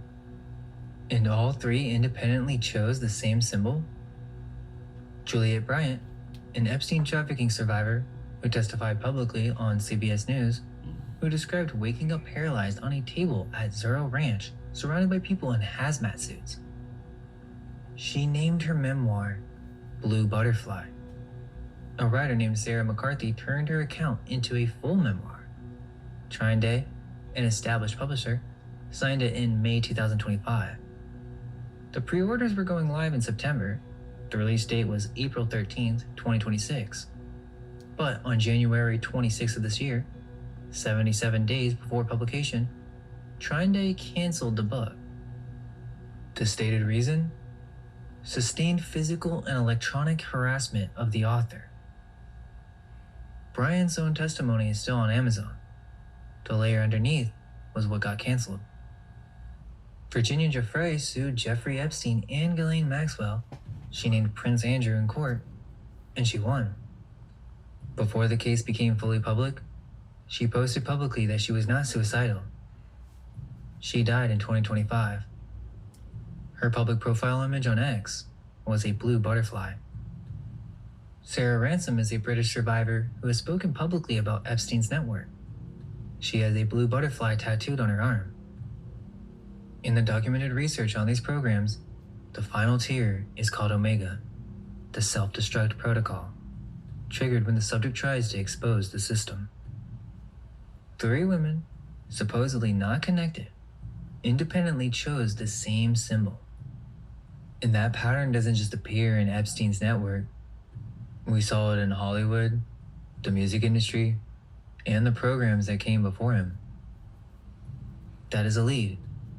I'm not telling you what it means. I'm telling you it's there. What if Jeffrey Epstein wasn't the origin of all this? What if he was a node? A visible and eventually expendable piece of something that had been running for decades before he appeared. Kathy described the same template in the 1960s happening on Mackinac Island, Michigan. Remote island, controlled access, powerful visitors, blackmail operation. The governor at the time was George Romney, Mitt Romney's father. Weird as fuck. Mitt Romney's father? Survivor literally called Mackinac Island the Epstein Island of its day. So obviously it would seem that Epstein did not design this architecture. Here's what the system is. 3 layers. The first layer is the product. Young women, and in some cases young men, conditioned through trauma early enough that the brain forms around it. Compartmentalized, programmable. They perform on command and don't remember. They can't testify because of the architecture of what happened to them was built to prevent that. The second layer is the client, senators, CEOs, royals, foreign leaders, intelligence directors, people whose decisions affect entire countries. You bring them into contact with the product, you document everything, and now you own them. They can't expose the system because the system owns them. Epstein wasn't just catching powerful men by accident. He was selecting the men who would run this country in 10 years and making sure their secrets were already on file before they got there. This is how the entire system runs. The third layer is the culture. Mass public programming. The music videos, the album covers, the artists who go through very public breakdowns, fragment publicly, emerge with a new persona on the other side, and become bigger than they ever were before. The culture layer normalizes the symbol. The symbol attracts the audience. The audience contains the next generation of product. Then, the product serves the clients. The clients stay owned, the system stays running. Jeffrey Epstein's whole mainstream story is that he was a predator who got lucky with rich friends. Well, he was an intelligence asset running a leverage operation, and an FBI document in the public files confirm it. That one fact explains everything. The Maxwell connection, the island running for 20 years. The investigation found him, but couldn't put together what he was embedded in. So the idea is, MKUltra did not end in 1973. It evolved. It morphed. And honestly, I worry the system realized they didn't need to just have individuals in the club. It could just cast them and program them. Celebrities with trigger personalities they don't know exist. The only way to stop this is with knowledge. It's time to wake up. If you have any information... Shit, dude. We got 3 hours in. I have to pee so bad. You guys. Tomorrow we'll have a double stream. You know what I'm saying? Tomorrow's stream will be at 12 o'clock Mountain Standard Time. And then we're going to have another one at 7 p.m. where we're going to give away some merch. I'm acknowledging right now. I now that I'm remembering right now, there's some individuals that I owe merch to still, and it's been like 2 months. Damn, dude, I feel like a piece of shit. Damn it. Okay, anyways. I'll take care of that today. But yeah, so I love you guys. Thank you guys for being here. Jeez Louise, bro. Jeez Louise. Dang. I love you. I'll see y'all tomorrow. Peace out, dude.